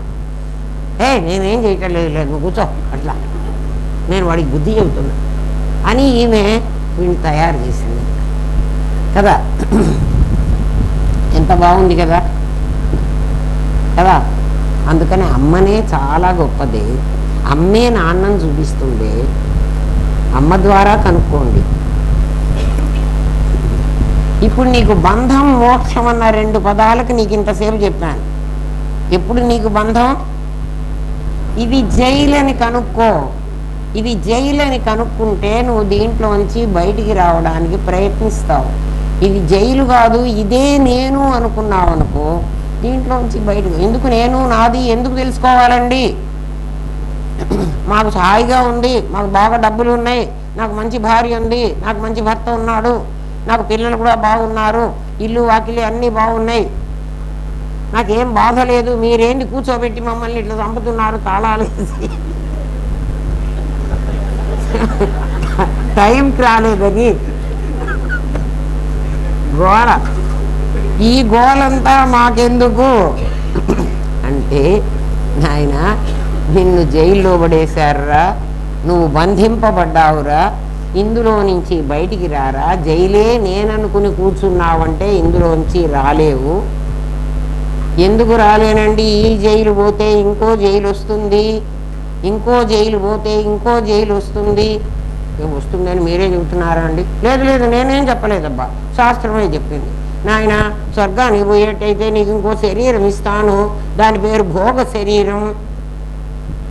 నరకానికి పోయేటైతే మరో శరీరం ఇస్తుందిట ఆమె, దాని పేరు యాతనా శరీరం. ఆ శరీరంతో నువ్వు అక్కడ ఉండి కదా, తర్వాత మళ్ళీ తిరిగి శరీరా పోయిన వాడి ఎందుకంటే అక్కడ నువ్వు పోగొట్టుకోవడానికి వీలు లేదు, ఇక్కడే నువ్వు పోగొట్టుకోవడానికి వీలు. ఎందుకని? జైల్లో ఉండగానే నువ్వు మార్పు చెందడానికి అవకాశం ఉంది. జైలు నుంచి బయటకు వచ్చిన తర్వాత ఒక నేరం చేశాడని జైల్లో పడేశారా. జైల్లో ఉండగా వాడికి ఈ పెళ్ళాము పిల్లలు ఈ గోళ ఇవేం ఉండవు. అందుకని వాడు ఏం చేస్తాడు, అరే నేను తప్పు చేశానురా, ఇంకోసారి ఈ జైలుకి రాకుండా ఉండాలంటే నా బిహేవియర్ బాగుండాలి అని వాడికి వాడు మారడానికి అవకాశం ఉంది. ఎప్పుడు? జైల్లో ఉన్నప్పుడు. జైలు నుంచి బయటకు వచ్చాడనుకో, మళ్ళీ జైలుకి పోతే కూడా ఏం పర్వాలేదు, అందుకని మళ్ళీ వాడు జన్మకు వస్తున్నాడు. అవునా కాదా? బయటికి పడ్డావంటే సస్తే పీడ వదులుతుందా? ఇప్పుడు సస్తే పీడ వదలదు, ఇంకా ఇంత పీడ పట్టుకుంటుంది. ఆలోచించండి. చావకూడదు, ఇక్కడే ఉండి ఈ జైలును వదల్చుకోవాలి. ఈ జైలును వదల్చుకోవాలంటే ఏమిటండి మార్గం? ఇది ఆభాస అని నిర్ణయించుకోరా. ఆభాస అని మీరు చెప్తే సరిపోయిందా? శంకర భగవత్పాదులు ఇదే చెప్పారు. ఆభాసాన్ని నేను చెప్తే చాలదు, ఇది లీల అని అమ్మవారే చెప్పింది. కల్పిత, కల్పించాను, ఇది నిజంగా లేదు, నేను కల్పించాను అని చెప్పింది అమ్మవారు. కాబట్టి మోక్షం ఎక్కడుంది?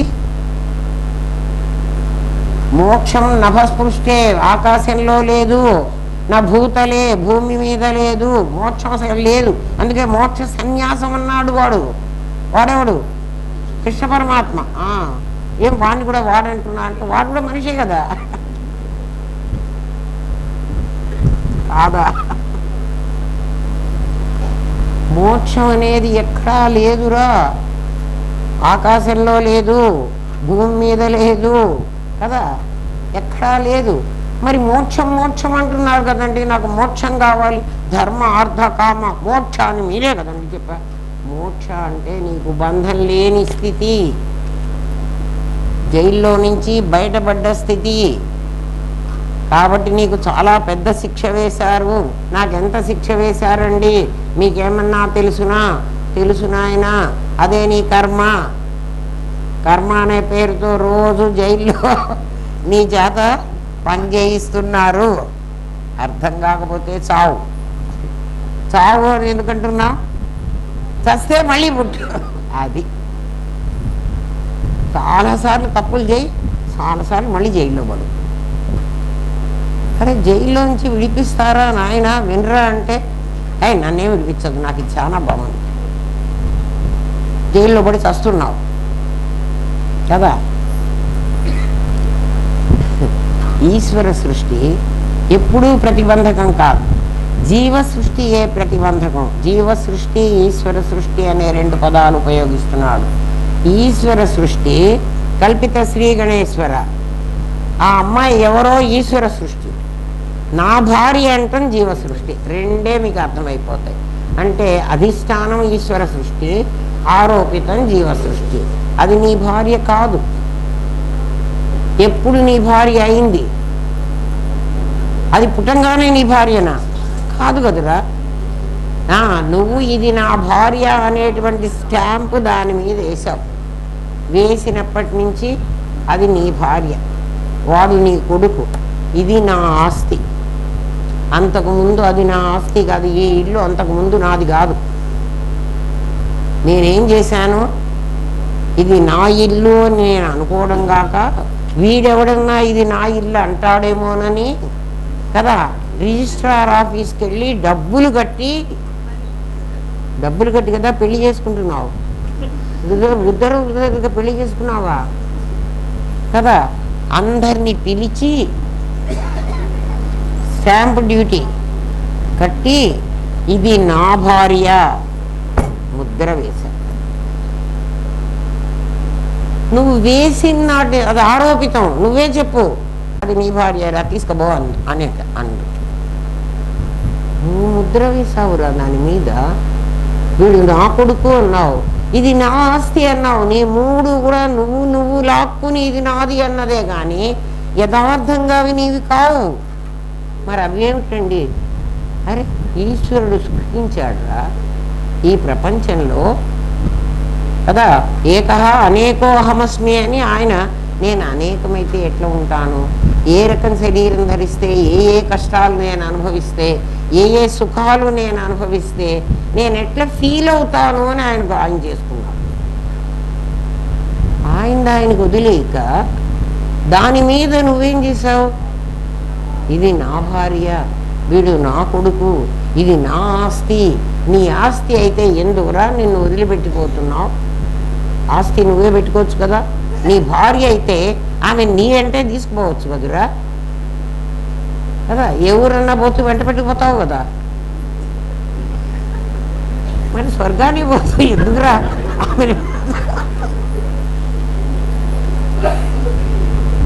పైకి నాకు భార్య అన్నావుగా. ఎందుకంటే ఈ భార్య తెచ్చిపోతే ఇంకో భార్యను తెచ్చుకుంటావురా నువ్వు కదా. అంటే నువ్వు అవసరానికి రకరకాల ఇన్ని ఆలోచనలని వాడుకుంటున్నావు. అసలు ఏది వాడుకోవాలో అది వాడుకోవటంలా. అసలు వాడుకోవాల్సింది ఏమిటి? ఈ జైల్లో నుంచి నేను ఎట్లా బయటపడాలి ఒక్కసారైనా అనుకున్నావుట్రా ఈ మాట జీవిత కాలంలో కదా. ఇప్పటికీ కనీసం మనం నేను పుట్టి అయితే 83 ఏళ్ళు అయింది. మరి మీరందరూ 82 లేరా? 83 ఇప్పుడు రాగానే అయిపోయింది 83 అని చెప్తున్నా కాదు. మీరందరికి కూడా 30, 40, 50 అయి ఉంటాయి కదా. మరి 50 ఏళ్ల నుంచి జైల్లో పడి, అంతకుముందు ఎప్పుడు పడ్డామో తెలియదు కానీ, అరే జైల్లోంచి బయటపడాలి అని అనుకోకపోతే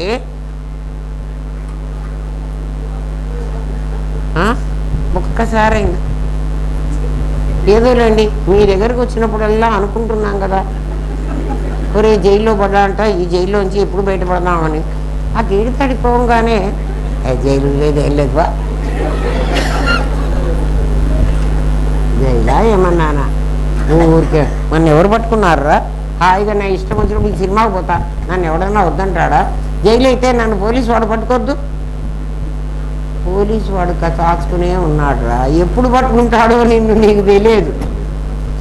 జైలు తప్పించుకుని పోయేటప్పుడు వాడు పట్టుకుంటాడు, వాడు పట్టుకుంటేనే నువ్వు జైల్లోంచి బయటపడతావు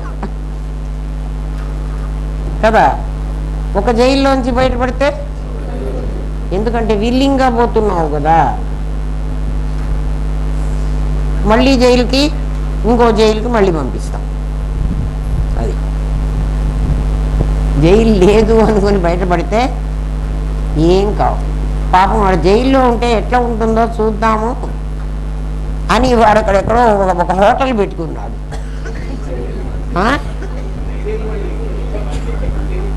జైలు మండీనా, సరే కాదు, ఆల్రెడీ వాడు జైల్లో ఉన్నాడని వాడికి తెలియలే. జైల్లో ఉంటే ఎట్లుంటానో అని వాడు, అంటే మళ్ళీ జైల్లో పడడం కోసం అన్నమాట వాడు పెట్టుకున్నది.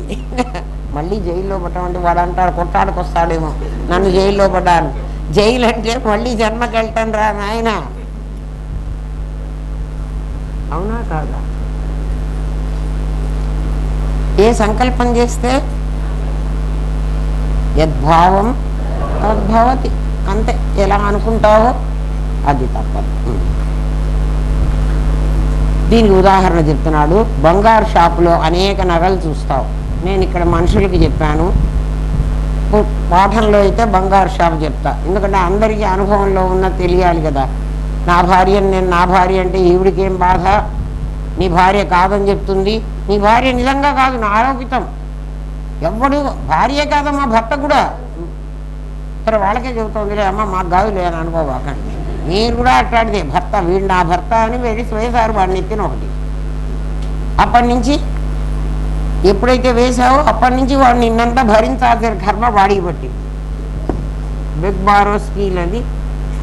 వాడు దొంగతనం చేసైనా, వాల్మీకి అదే చెప్తాడు కదా, దొంగతనం చేసైనా సరే దీన్ని పోషించాలి. ఇది మహారాణి రాగా శ్రీమాత శ్రీమత్ సింహాసనేశ్వరి కూర్చుంటుంది.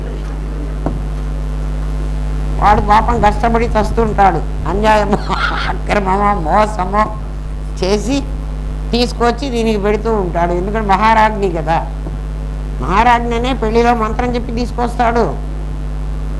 అప్పటి నుంచే అమ్మ రాజమాత అయిపోతుంది, అది మహారాణి. అది మీకు తెలియదు ఆ మంత్రాలకు అర్థం, కూర్చోబెట్టి చెబుతా ఒకరోజు వినండి. పెళ్లి చేసేసుకున్నాం కదండి, ఇంకా మాట ఎందుకు సరే. బంగారు షాపులో అనేక నగలు చూస్తాం, అవన్నీ ఈశ్వర సృష్టి. ఎందుకంటే మొన్నే చెప్పాను మీకు, ఎందుకు ఈశ్వర సృష్టి అంటే ఆ నగల్ని ఎవడో ఒకడు తయారు చేయకపోతే ఆ నగలు తయారు కావు. ఆ నగలన్నీ కూడా వాడు నాది అని చెయ్యలే, ఇది ఎవరికి ఇస్తాను అని కూడా చెయ్యలే, ఊరికే చేసి పెట్టాడు ఆ నగలు. అది ఈశ్వర సృష్టి. ఎందుకంటే నాది అని లేకుండా చేసేటువంటిది అని. అందులో ఒకటి నీవు కొనుక్కున్నావు, బజారుకి వెళ్ళి ఒకటి కొనుక్కున్నావు, వెంటనే అది నాది అనే జీవ సృష్టి దాని మీద వేసావు. అది పెళ్లి చేసుకోవడం. అంతకుముందు అది నీది కాదు. ఎప్పుడైతే పెళ్లి చేసుకున్నావో, నగ ఎప్పుడు కొనుక్కున్నానో ఆ రోజు నుంచి ఆ నగ నాది. ఇప్పుడు నగ అంతకుముందున్న ఈశ్వర సృష్టిలో నగకి, నువ్వు నాది అన్న నగకి ఏమన్నా తేడా వచ్చిందా? ఏంటి మరి నాది ఎక్కడేసావురా దాని మీద? అది ఇప్పుడు నీ చేతనమైనటువంటి నీ పవిత్రమైన నీ జ్ఞానం మీద నాది అనే దాన్ని ఒకదాన్ని వేసావు, ఇది నీకు కనపడుతున్నది, అది నీకు కనపడటల్లా కదా. నాది అని ఒకదాన్ని వేసుకున్నావు, అప్పటి నుంచి దాన్ని ఎంతో అపురూపంగా చూస్తావు. అంతకుముందు నీకు ఆ నాది లేనప్పుడు అంత ప్రేమ లేదు. ఆ నగపోతే నిన్నది తేలిగ్గా వదిలేసింది. నీ మనస్సులో వేసుకున్న జీవ సృష్టి పోగొట్టుకున్నావని నిన్ను నిరంతరం బాధిస్తుంది. అవునా కదా? సృష్టిలో జీవరాశులన్నిటికీ జనన మరణాలు సహజం. అది పోతే అట్లాగే పోతుంది. నా చేతికి ఒక ఉంగరం ఉండేది, మొన్న కూడా కెంపుల ఉంగరం పోయింది, అప్పుడు కూడా కెంపుల ఉంగరమే. ప్రధాన ఉంగరం అని ఇట్లా వంకీలాగా ఉంటుంది కదా. బీ క్యాంప్లో ఆ చివరగా స్టాప్ ఉంది కదా, అప్పుడు శివకృష్ణ నాయుడు వాళ్ళ ఇల్లు ఉండేది అక్కడ మా బంధువులు ఒకళ్ళు ఉండేవాళ్ళు. వాళ్ళ ఇంటికి నేను సారు వెళ్ళాము ఒక సాయంత్రం అప్పుడు 6:30 ఆ ప్రాంతంలో. ఎందుకు వెళ్ళామో మరి, బంధువులు కదా అందుకని వెళ్ళి ఉంటాం. వాళ్ళ ఇంట్లో నాకు ఒక తాంబూలం ఇచ్చారు, ఒక అరటిపండు, తమలపాకులు ఎవరన్నా ఇంటికి వస్తే ఇస్తారు. మా ఆయనకు కూడా ఇచ్చారు. ఆయన ఈ అరటిపండు ఎక్కడ చేత పట్టుకుని పోవాలి అని అక్కడే ఉంచుకొని తినేశాడు. నాకు ఆ సంగతి తెలియదు. నేను ఈ తాంబూలం చేతిలో పట్టుకొని స్కూటర్ మీద కూర్చున్నా. అప్పట్లో స్కూటర్, ఆ స్కూటర్ మీద కూర్చున్నా. అది చేతిలో ఉంది. ఇది కనుక గట్టిగా పట్టుకున్నానంటే అది చితికిపోతుంది, నా చీర నిండా అంటుతుంది. అందుకని నేను ఏం చేశానంటే, మీ పండు ఏం చేశారు అని అడిగాను. ఇంకా ఆ పండు ఎక్కడ పెట్టానే, నేను తినేశాను అన్న. ఓ అయితే అంటే వాళ్ళ ఇంటి నుంచి మేము ఆ టర్నింగ్లో వచ్చే చోట్లో అది జరిగింది. నేను కూడా తినేస్తే ఒక పని అయిపోతుంది కదా అని నేను స్కూటర్ మీద కూర్చునే ఆ పండు ఒలుచుకున్నా, అరటిపండు. అది తినేసా. ఆ చెక్కులు నా చేతిలోనే ఉన్నాయి. దాన్ని ఇట్లా విదిలిచ్చా, ఇది ఇట్లా పడేసా దూరంగా. ఆ టర్న్ అయ్యే చోట అక్కడికంత కంపలు అన్నీ ఉన్నాయి. దాంతోపాటు ఈ ఉంగరం కూడా ఇట్లా వచ్చేసింది. అది రావడము ఈ వేలు గబుక్కున ఇట్లా పట్టేసింది. అసంకల్పిత ప్రతీకార చర్య అంటారు. నేను అనుకుని చేసింది కాదు. నేను ఈ చెక్కు పారేయడానికి, అరటి చెక్కు పారేయడానికి ఇట్లా అన్నాను, వెంటనే ఇది ఇట్లా పట్టేసింది. ఆ స్కూటర్ నుంచి రాజవిహార దాకా వచ్చేదాకా నేను ఆలోచించుకున్నా. నేను సాధన చేసుకుంటే రోజులు, అందుకే స్కూటర్ మీద కూర్చుని వెళ్ళాను. ఈ ఉంగరం నా చేతిలో ఎన్ని సంవత్సరాల నుంచో ఉంది. ప్రధాన ఉంగరం కదా, ఎప్పుడో పెళ్ళెప్పటి నుంచి ఉండి ఉంటుంది. ఇది నాకు చెప్పకుండా నేను చెక్కు పారేస్తుంటే దాంతోపాటు నేను కూడా పోతానని పోయింది. నిన్న కూడా మన అమ్మవారి కిరీటం పెట్టిన ఉంగరం అట్లే పోయింది కదా, నాకేం చెప్పలే.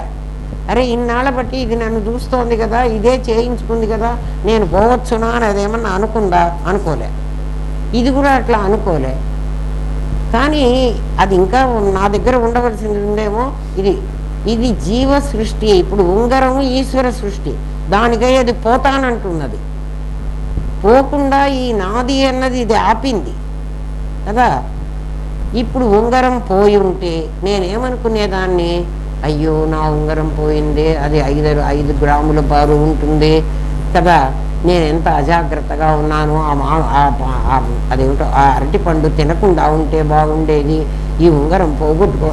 రాజవిహారకు వచ్చేదాకా ఆలోచించుకున్నా. తర్వాత నాకు అనిపించింది, ఈశ్వర సృష్టి నాకు ప్రతిబంధకం కాదు, జీవ సృష్టి ఇది నాది అన్నది నాకు ప్రతిబంధకం, నన్ను బాధిస్తున్నది కదా.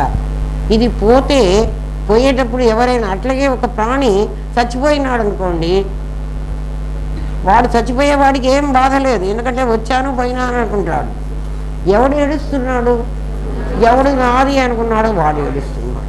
ప్రతిదీ మీకు అట్లా నేను ఆత్మని అనే భావనలో మీరు ఉంటే ఏ సంఘటన జరిగినా అది మీకు పాఠమే అయి వస్తుంది. అది సాధన. అర్థమైందా? నా సాధనే నేను అన్నిట్లో రాసింది కూడా. జీవ సృష్టి ప్రతిబంధకం కాదు, ప్రతిబంధకం ఏమ్మా. ఈశ్వర సృష్టి నీకు ప్రతిబంధకం కాదు ఏమ్మా. నీ మనసులో ఉన్న జీవ సృష్టి పోగొట్టుకున్నానని నిన్ను నిరంతరం బాధిస్తుంది. సృష్టిలో జీవరాశులన్నిటికీ జనన మరణాలు సమానం. నా భార్య, నా పిల్లలు అన్న జీవ సృష్టి నిన్ను బాధించి నీకు దుఃఖాన్ని కలిగిస్తోంది. మనకు దుఃఖం ఎందుకు వస్తోంది?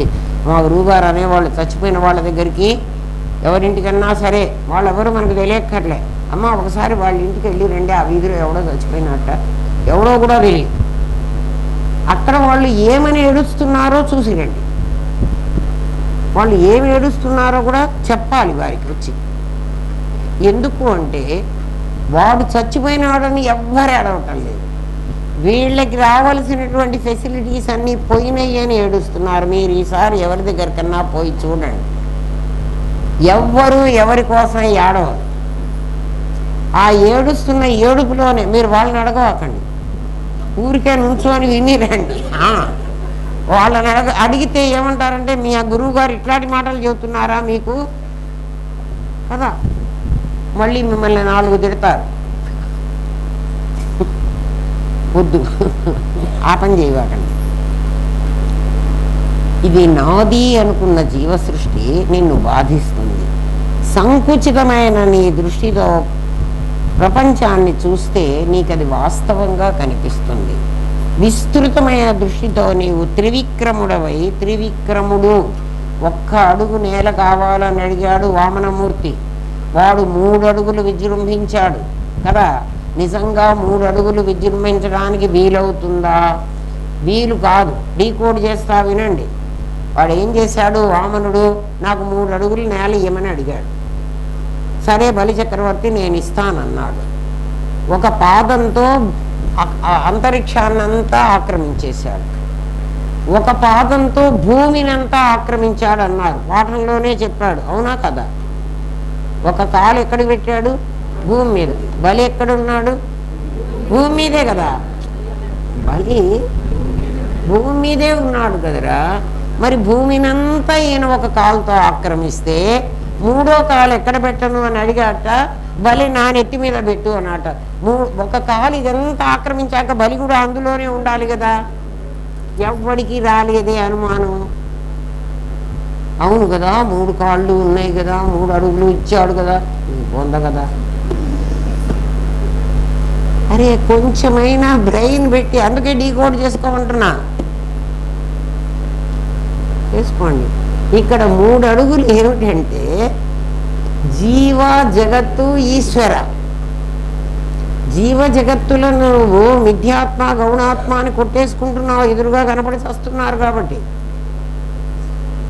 అక్కడెక్కడో ఉన్న వాడెవడో ఈశ్వరుడు కూడా ఉన్నాడు, వాడు నిన్ను మళ్ళీ బీక్కు తింటాడు. ఏం బీక్కు తింటాడండి? అరే నేనున్నాను కదా, దేవుడు లేడని అమ్మగారు అంత చెప్తున్నా కూడా ఉన్నాడు కదా దేవుడు, లేకుండా ఎట్లా పోతాడు, వాడు ఉండకుండా ఎట్లా ఉంటాడు అని నిన్ను బాధిస్తున్నదా లేదా? అంటే 2 అడుగులే వేసుకున్నావు, 3వ అడుగు ఎక్కడేద్దాం? నువ్వు త్రివిక్రముడివిగా. త్రివిక్రమ అంటే అర్థం అది. త్రివిక్రమ అని పేరు పెట్టుకుంటారు ఒక్కొక్కడు. అంటే అర్థం ఏమిటి? జీవ జగత్తు ఈశ్వర 3ని కొట్టేసిన వాడు అని. వాడు త్రివిక్రముడు. మనం కొట్టేయలే, మనం 2ని కొట్టేయగలుగుతున్నాం. ఇప్పుడు 2ని కూడా కొట్టేయటం లేదులే, మనం ఎక్కడ కొట్టేస్తున్నాం కదా, ఊరికే వింటున్నాం కదా, వింటమే. సరే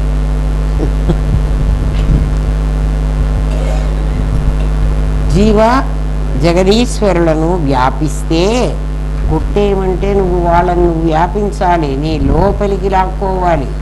అట్లా తీసుకున్నట్లయితే విస్తృతమైన ప్రపంచం నీ జ్ఞానం అవుతుంది. ఆ స్థితి సత్, ఆ దృష్టి చిత్. అట్లాంటి దృష్టి నీకు వస్తే దాన్ని ప్రత్యభిజ్ఞ అంటాం మా భాషలో. ప్రత్యభిజ్ఞ అంటే ఇంతకు ముందే నీకు ఆ చూపు ఉంది, మధ్యలో దీన్ని నమ్మి నువ్వు ఆ చూపు పోగొట్టుకున్నావు, తిరిగి మళ్ళీ దాన్ని గుర్తు చేసుకున్నావు.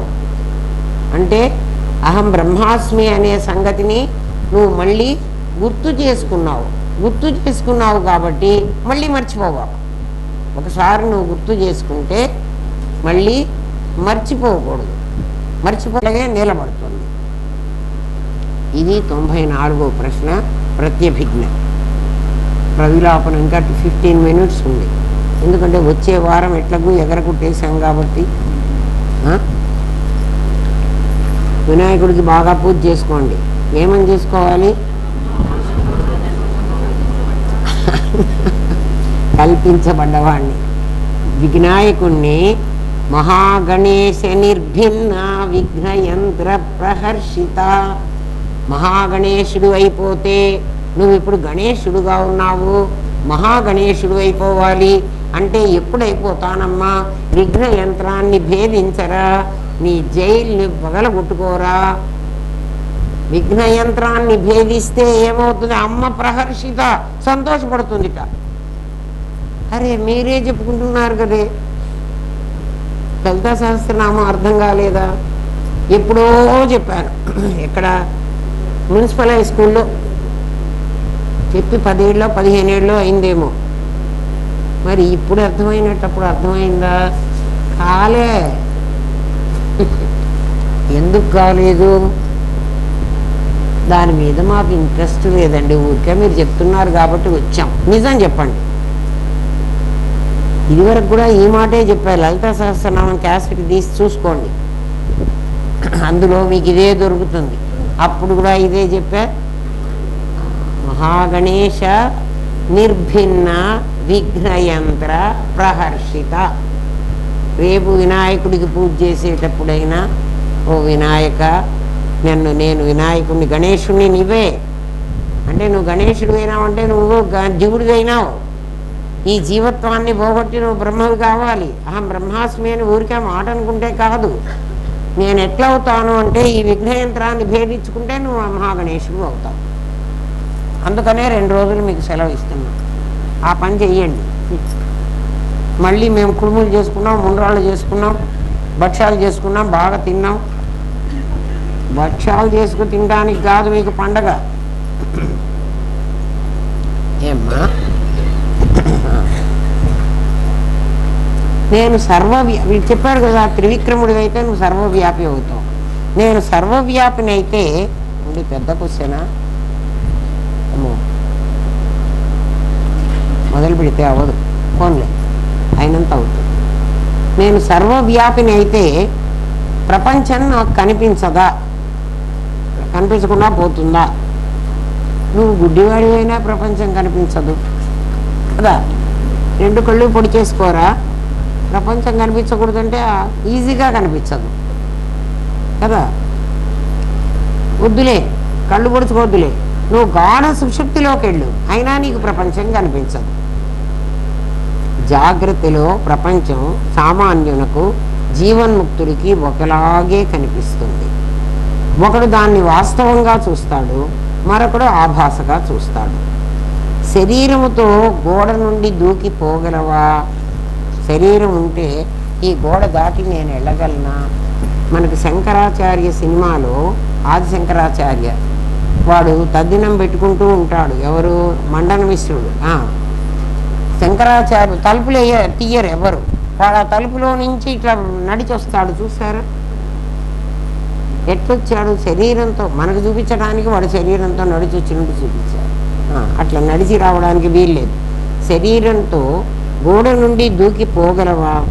చిదాకాశంగా మారితే గోడ అడ్డు రాదు. నీ జ్ఞానానికి అంతర్వ్యాప్తి, బహిర్వ్యాప్తి, స్వరూప వ్యాప్తి అనే శక్తి ఉంది నీ జ్ఞానానికి. ఉందా లేదా అని టెస్ట్ చేసుకో. ఆ కూలర్లోకి మొత్తం నీ జ్ఞానం పోతుంది, లోపల ఏముందో కూడా మాట్లాడదు.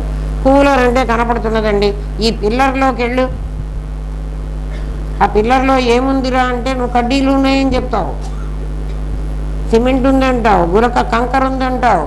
ఏది నాకు కనపడలేదే, నీకు కనపడుతున్నదే. ఎందుకని కనపడింది? కనపడకుండా నువ్వు అబద్ధాలు చెబుతున్నావా? కాదు కాదు, నువ్వు అంతర్వ్యాప్తి, బహిర్వ్యాప్తి.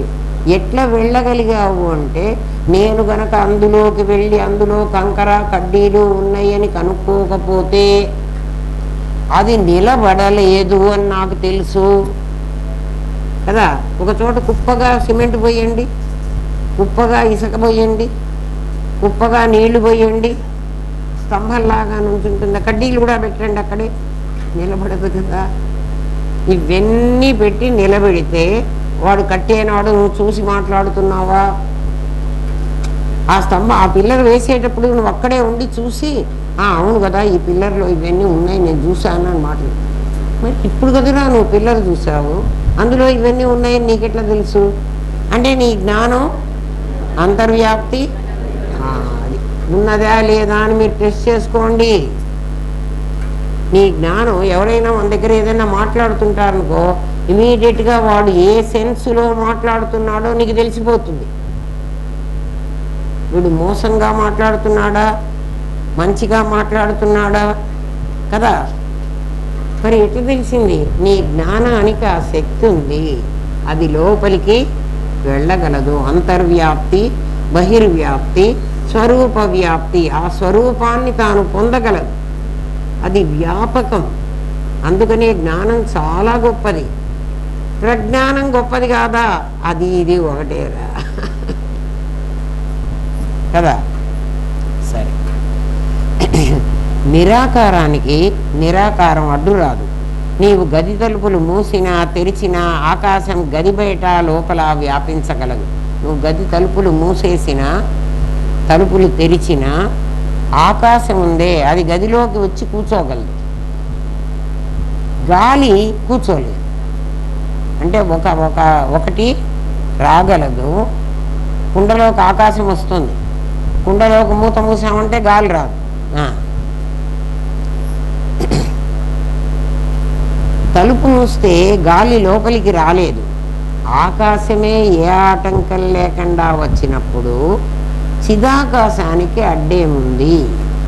ఆకాశమే వచ్చేస్తోంది గదిలోకి. నువ్వు చిదాకాశానివి, దానికి అడ్డు ఉండడానికి అవకాశం లేదు. ఆకాశానికే అడ్డు రాని వస్తువులు చిదాకాశానికి ఎలా అడ్డు రాగలవు? ఫిజికల్గా వస్తువులను మార్చడానికి ప్రయత్నించద్దు.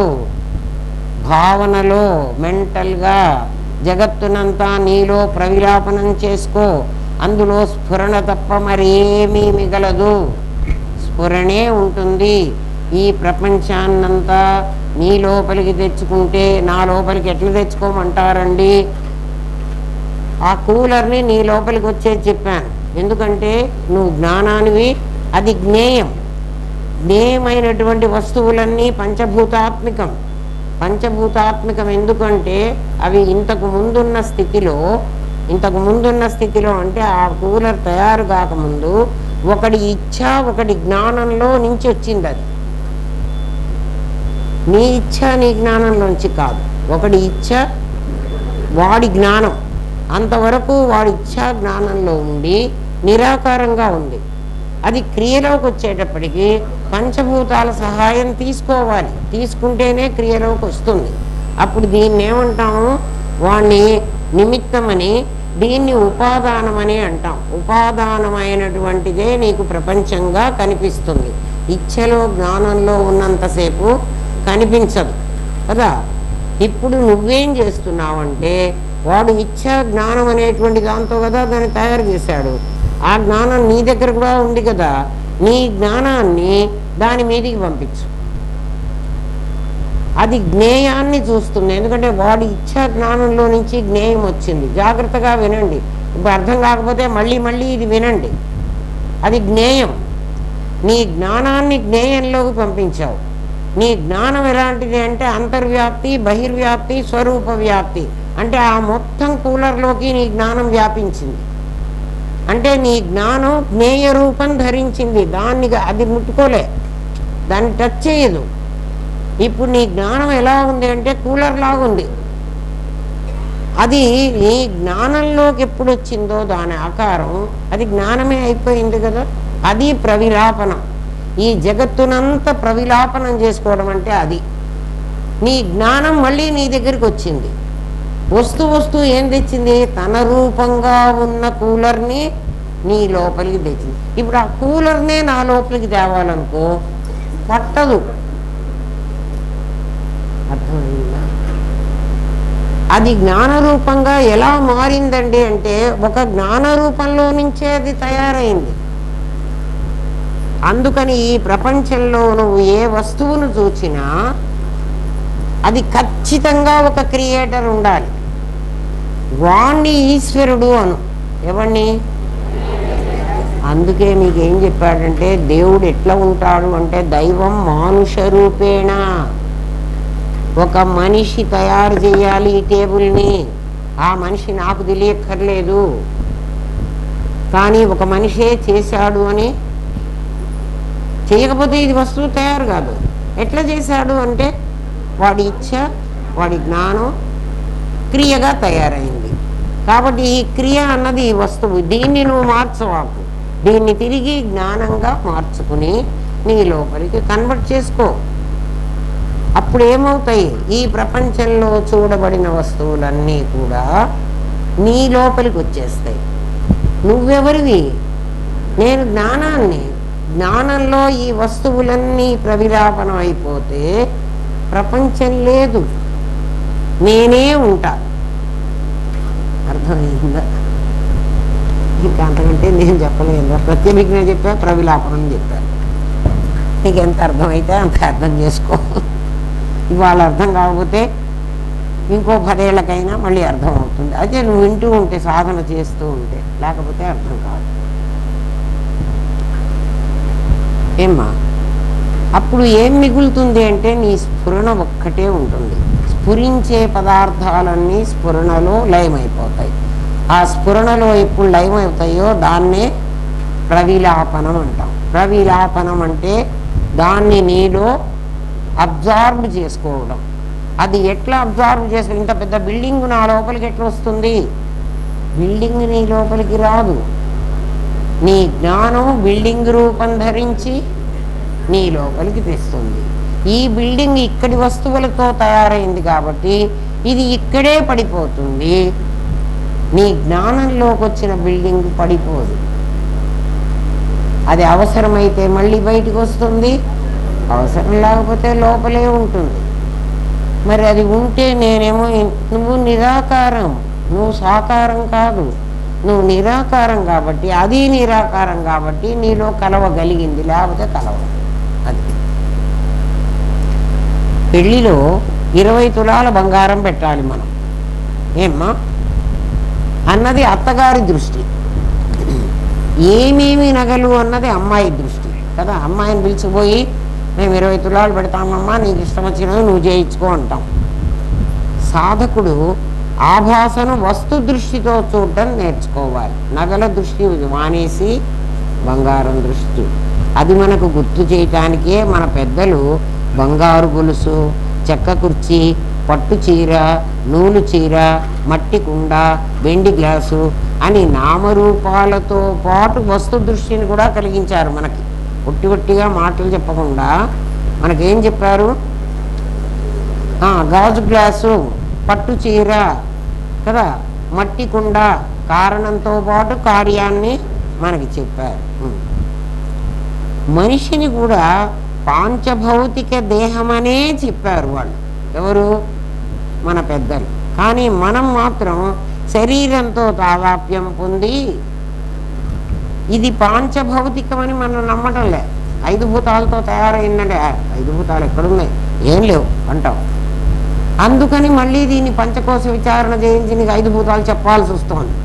ఆ వెండి గ్లాసు, గాజు గ్లాసు, మట్టి కుండ అని చెప్పినట్టుగానే ఇది కూడా పంచభూతాలతో అయిన శరీరం రా, నువ్వు శరీరం కాదు, నువ్వు నాదివి, నువ్వు నేనువి, ఇది నాది అని చెప్పి ఉంటే వాళ్ళు,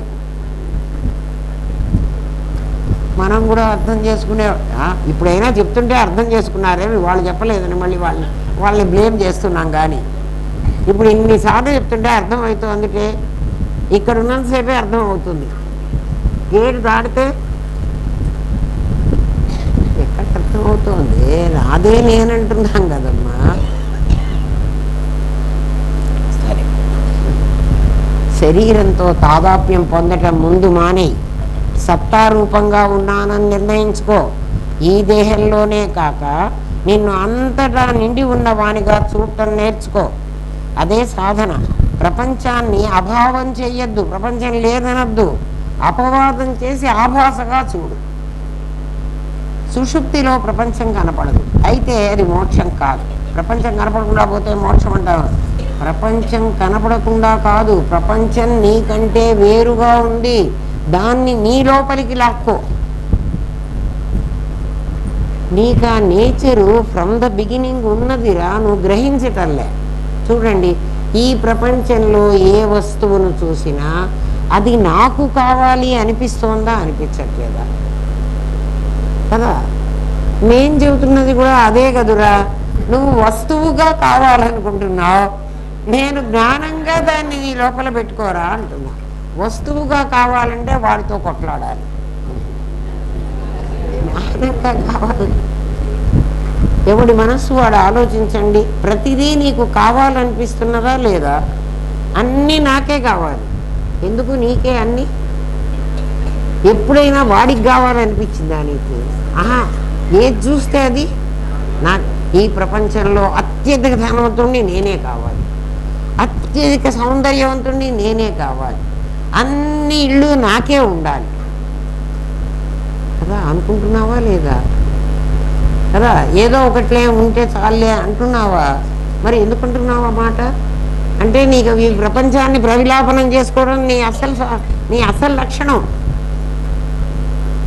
అయితే దీన్ని ఆభాస చేసి ప్రవిలాపనం చేసుకోవడం నీకు చేతకాలే. ఇప్పుడు నేనేం చెబుతున్నావు అంటే అది నేర్చుకోరా అని చెబుతున్నా, అంతే తేడా, ఏం లేదు. అన్నీ ఏం చెయ్యాలి కదా? నేను అమెరికా డాలర్లు నాకు కావాలి అనుకున్నాను, అనుకోండిరా, కాసేపు అనుకోండి. నేను అనుకోలేదులే, మీకు తెలియాలని చెప్తున్నాను. అమెరికన్ డాలర్లు కావాలి నాకు అని అనుకోండి. నేను ఏం చేస్తే అమెరికన్ డాలర్లు నాకు వస్తాయి?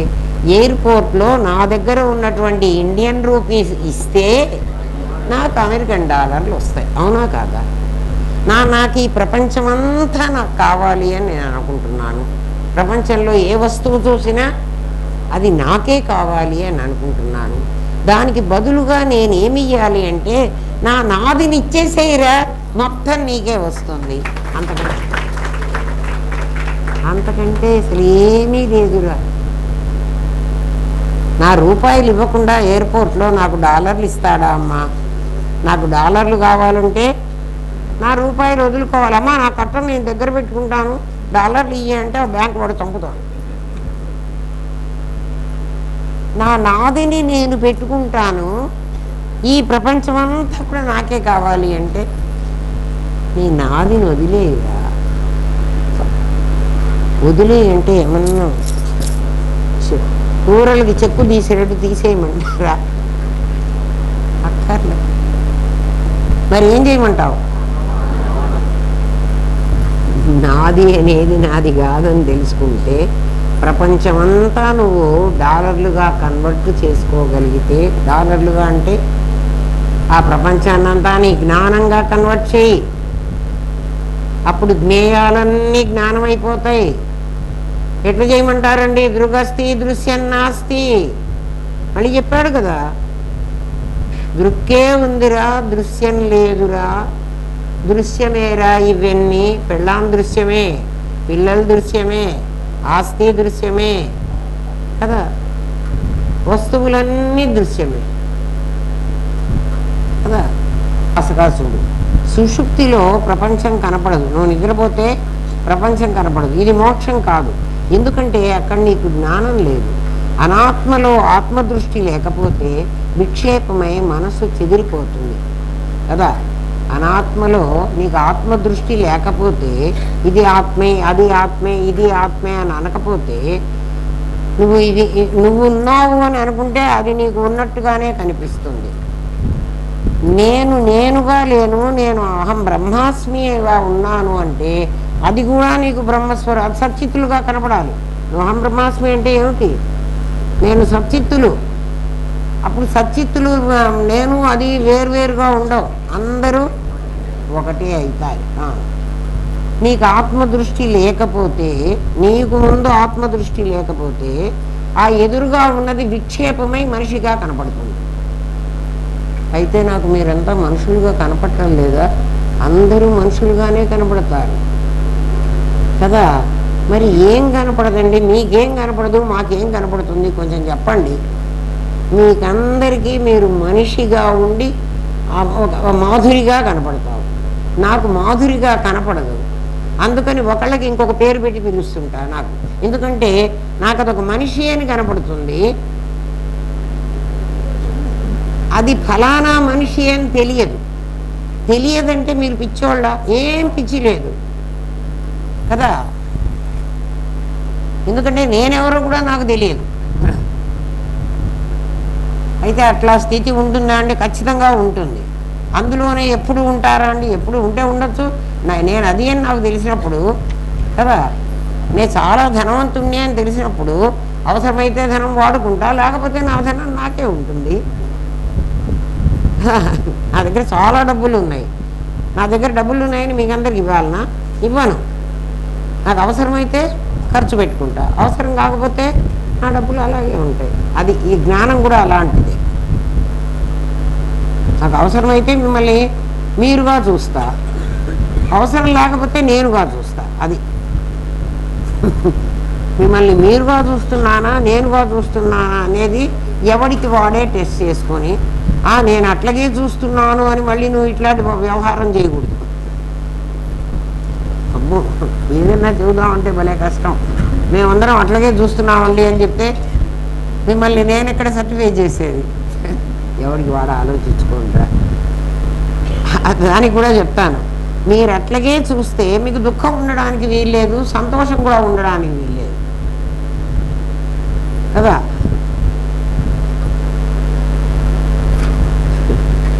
ఆత్మలో అనాత్మ లేదు అనుకుంటే ఏ ఆలోచనగా లేకుండా ఎంతసేపు ఉండగలవు? లేదండి మీలో ఆత్మ ఉందేమో నాలో లేదేమో, మరి నేను ఎట్లాగో మనిషిగా బతుకుతున్నాను, మీరేమన్నా అట్లా నేను నాది అని మీ దగ్గర రెండు ఉన్నాయి ఏమో, మా దగ్గర అయితే అట్లా ఏం లేవు, మేమంతా కలిసి ఒకటే అని అంటావు అనుకో, నీలో ఉన్న నేనుని నీ నాదిని విడివిడిగా చూపిస్తా చూడు కదా. ఊరికే కూర్చోరా అన్నాను, ఎంతసేపు కూర్చోగలవు? అదే చెప్పే కదా మొన్న, వెంకటేశ్వర స్వామి ఫ్రీగా దర్శనమిస్తాము, నీ ఇష్టం వచ్చినంతసేపు వెంకటేశ్వర స్వామి ముందర నుంచో అని అన్నాం అనుకో, ఎంతసేపు ఉండగలవు? ఉండలేవు. కొంచెం సేపు అవగానే ఇప్పుడు మిమ్మల్ని ఊరికే కూర్చోండ్రా, నువ్వు ఆత్మవే నిజమేను, నువ్వు వేరే ఏం తెలుసుకోక్కర్లేదు, నువ్వు అట్లాగే ఉండు అని నేను చెప్పాను అనుకో, కాసేపు కూర్చుంటావు. అంటే ఒక 2 నిమిషాలు కూర్చుంటావేమో, 3 నిమిషాలు కూర్చుంటావేమో, ఇమీడియట్గా నీలో నుంచి ఆలోచన మొదలవుతుంది.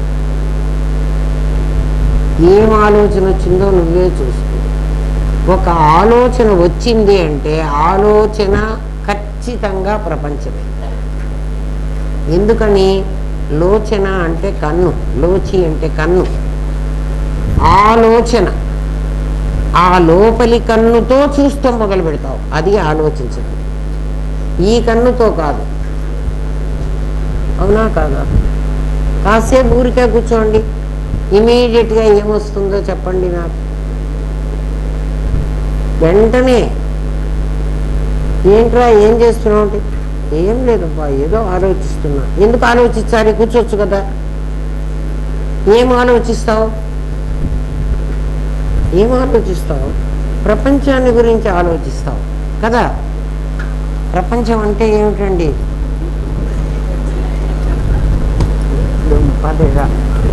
ఈ గురువుని వదలకుండా ఉన్నారా?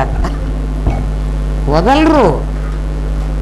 ఎంతసేపు నువ్వు ఇది నేను అని అనుకుంటావో అంతవరకు వాళ్ళు నిన్ను వదలరు. ఇది నేను కాదు అనుకుంటే వాళ్ళు అసలు నీ జోలికి కూడా రాదు. ఆలోచించుకోండి కదా. ఏమ్మా, సమాధిలో దాక్కుని సమస్యల నుండి దూరంగా ఉన్నాననుకోవడం సబబు కాదు. మండు వేసవిలో ఎండతాపాన్ని తట్టుకోవడానికి ఏసీలో వెళ్ళి కూర్చుంటావు, బయటికి రాగానే ఎండ నిన్ను బాధించినట్లు. ఏసీలో ఉన్నంతసేపు బాగుంటుంది, బయటికి రాగానే మళ్ళీ ఎండ బాధ. అట్లా సమాధి నుండి బయటికి రాగానే సమస్య నిన్ను బాధిస్తుంది.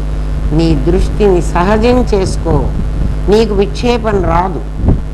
వీలైనంతలో తక్కువ సంబంధ బాంధవ్యాలు పెట్టుకో.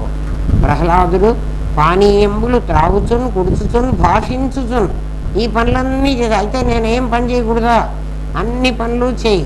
తాను సర్వవ్యాపకుడను అనే దృష్టిలో ఉండు. అందుచే నీకు ఆవరణ రాదు. వ్యవహరిస్తున్నావు కాబట్టి నిద్ర రాదు. ఇదంతా రేపు చెప్తాలేమ్మా. ఇదంతా సాధనలో భాగం ఏమ్మా. ఇంకా చాలా ఉంది. అంటే 95వ ప్రశ్న కొంత అయింది, మిగిలిన కొంత రేపు చెప్పుకుందాం. ఊరికి నేను గబగబా చెప్పుకుంటే మీకేం రాదు. ఓం తత్సత్. స్వస్తి ప్రజాభ్య పరిపాలయంతాన్యాయేన మార్గేణ మహిమహేష. గో బ్రాహ్మణేభ్య శుభమస్తు నిత్యం. లోకా సమస్తా సుఖినో భవంతు. ఓం పూర్ణమదః పూర్ణమిదం పూర్ణాత్ పూర్ణముదచ్యతే పూర్ణస్య పూర్ణమాదాయ పూర్ణమేవావశిష్యతే. ఓం శాంతి శాంతి శాంతి. ఓం నమో బ్రహ్మాదిభ్యో బ్రహ్మ విద్యా సాంప్రదాయ కర్తృభ్యో వంశ ఋషిభ్యో గురుభ్యో నమో మహద్భ్యః.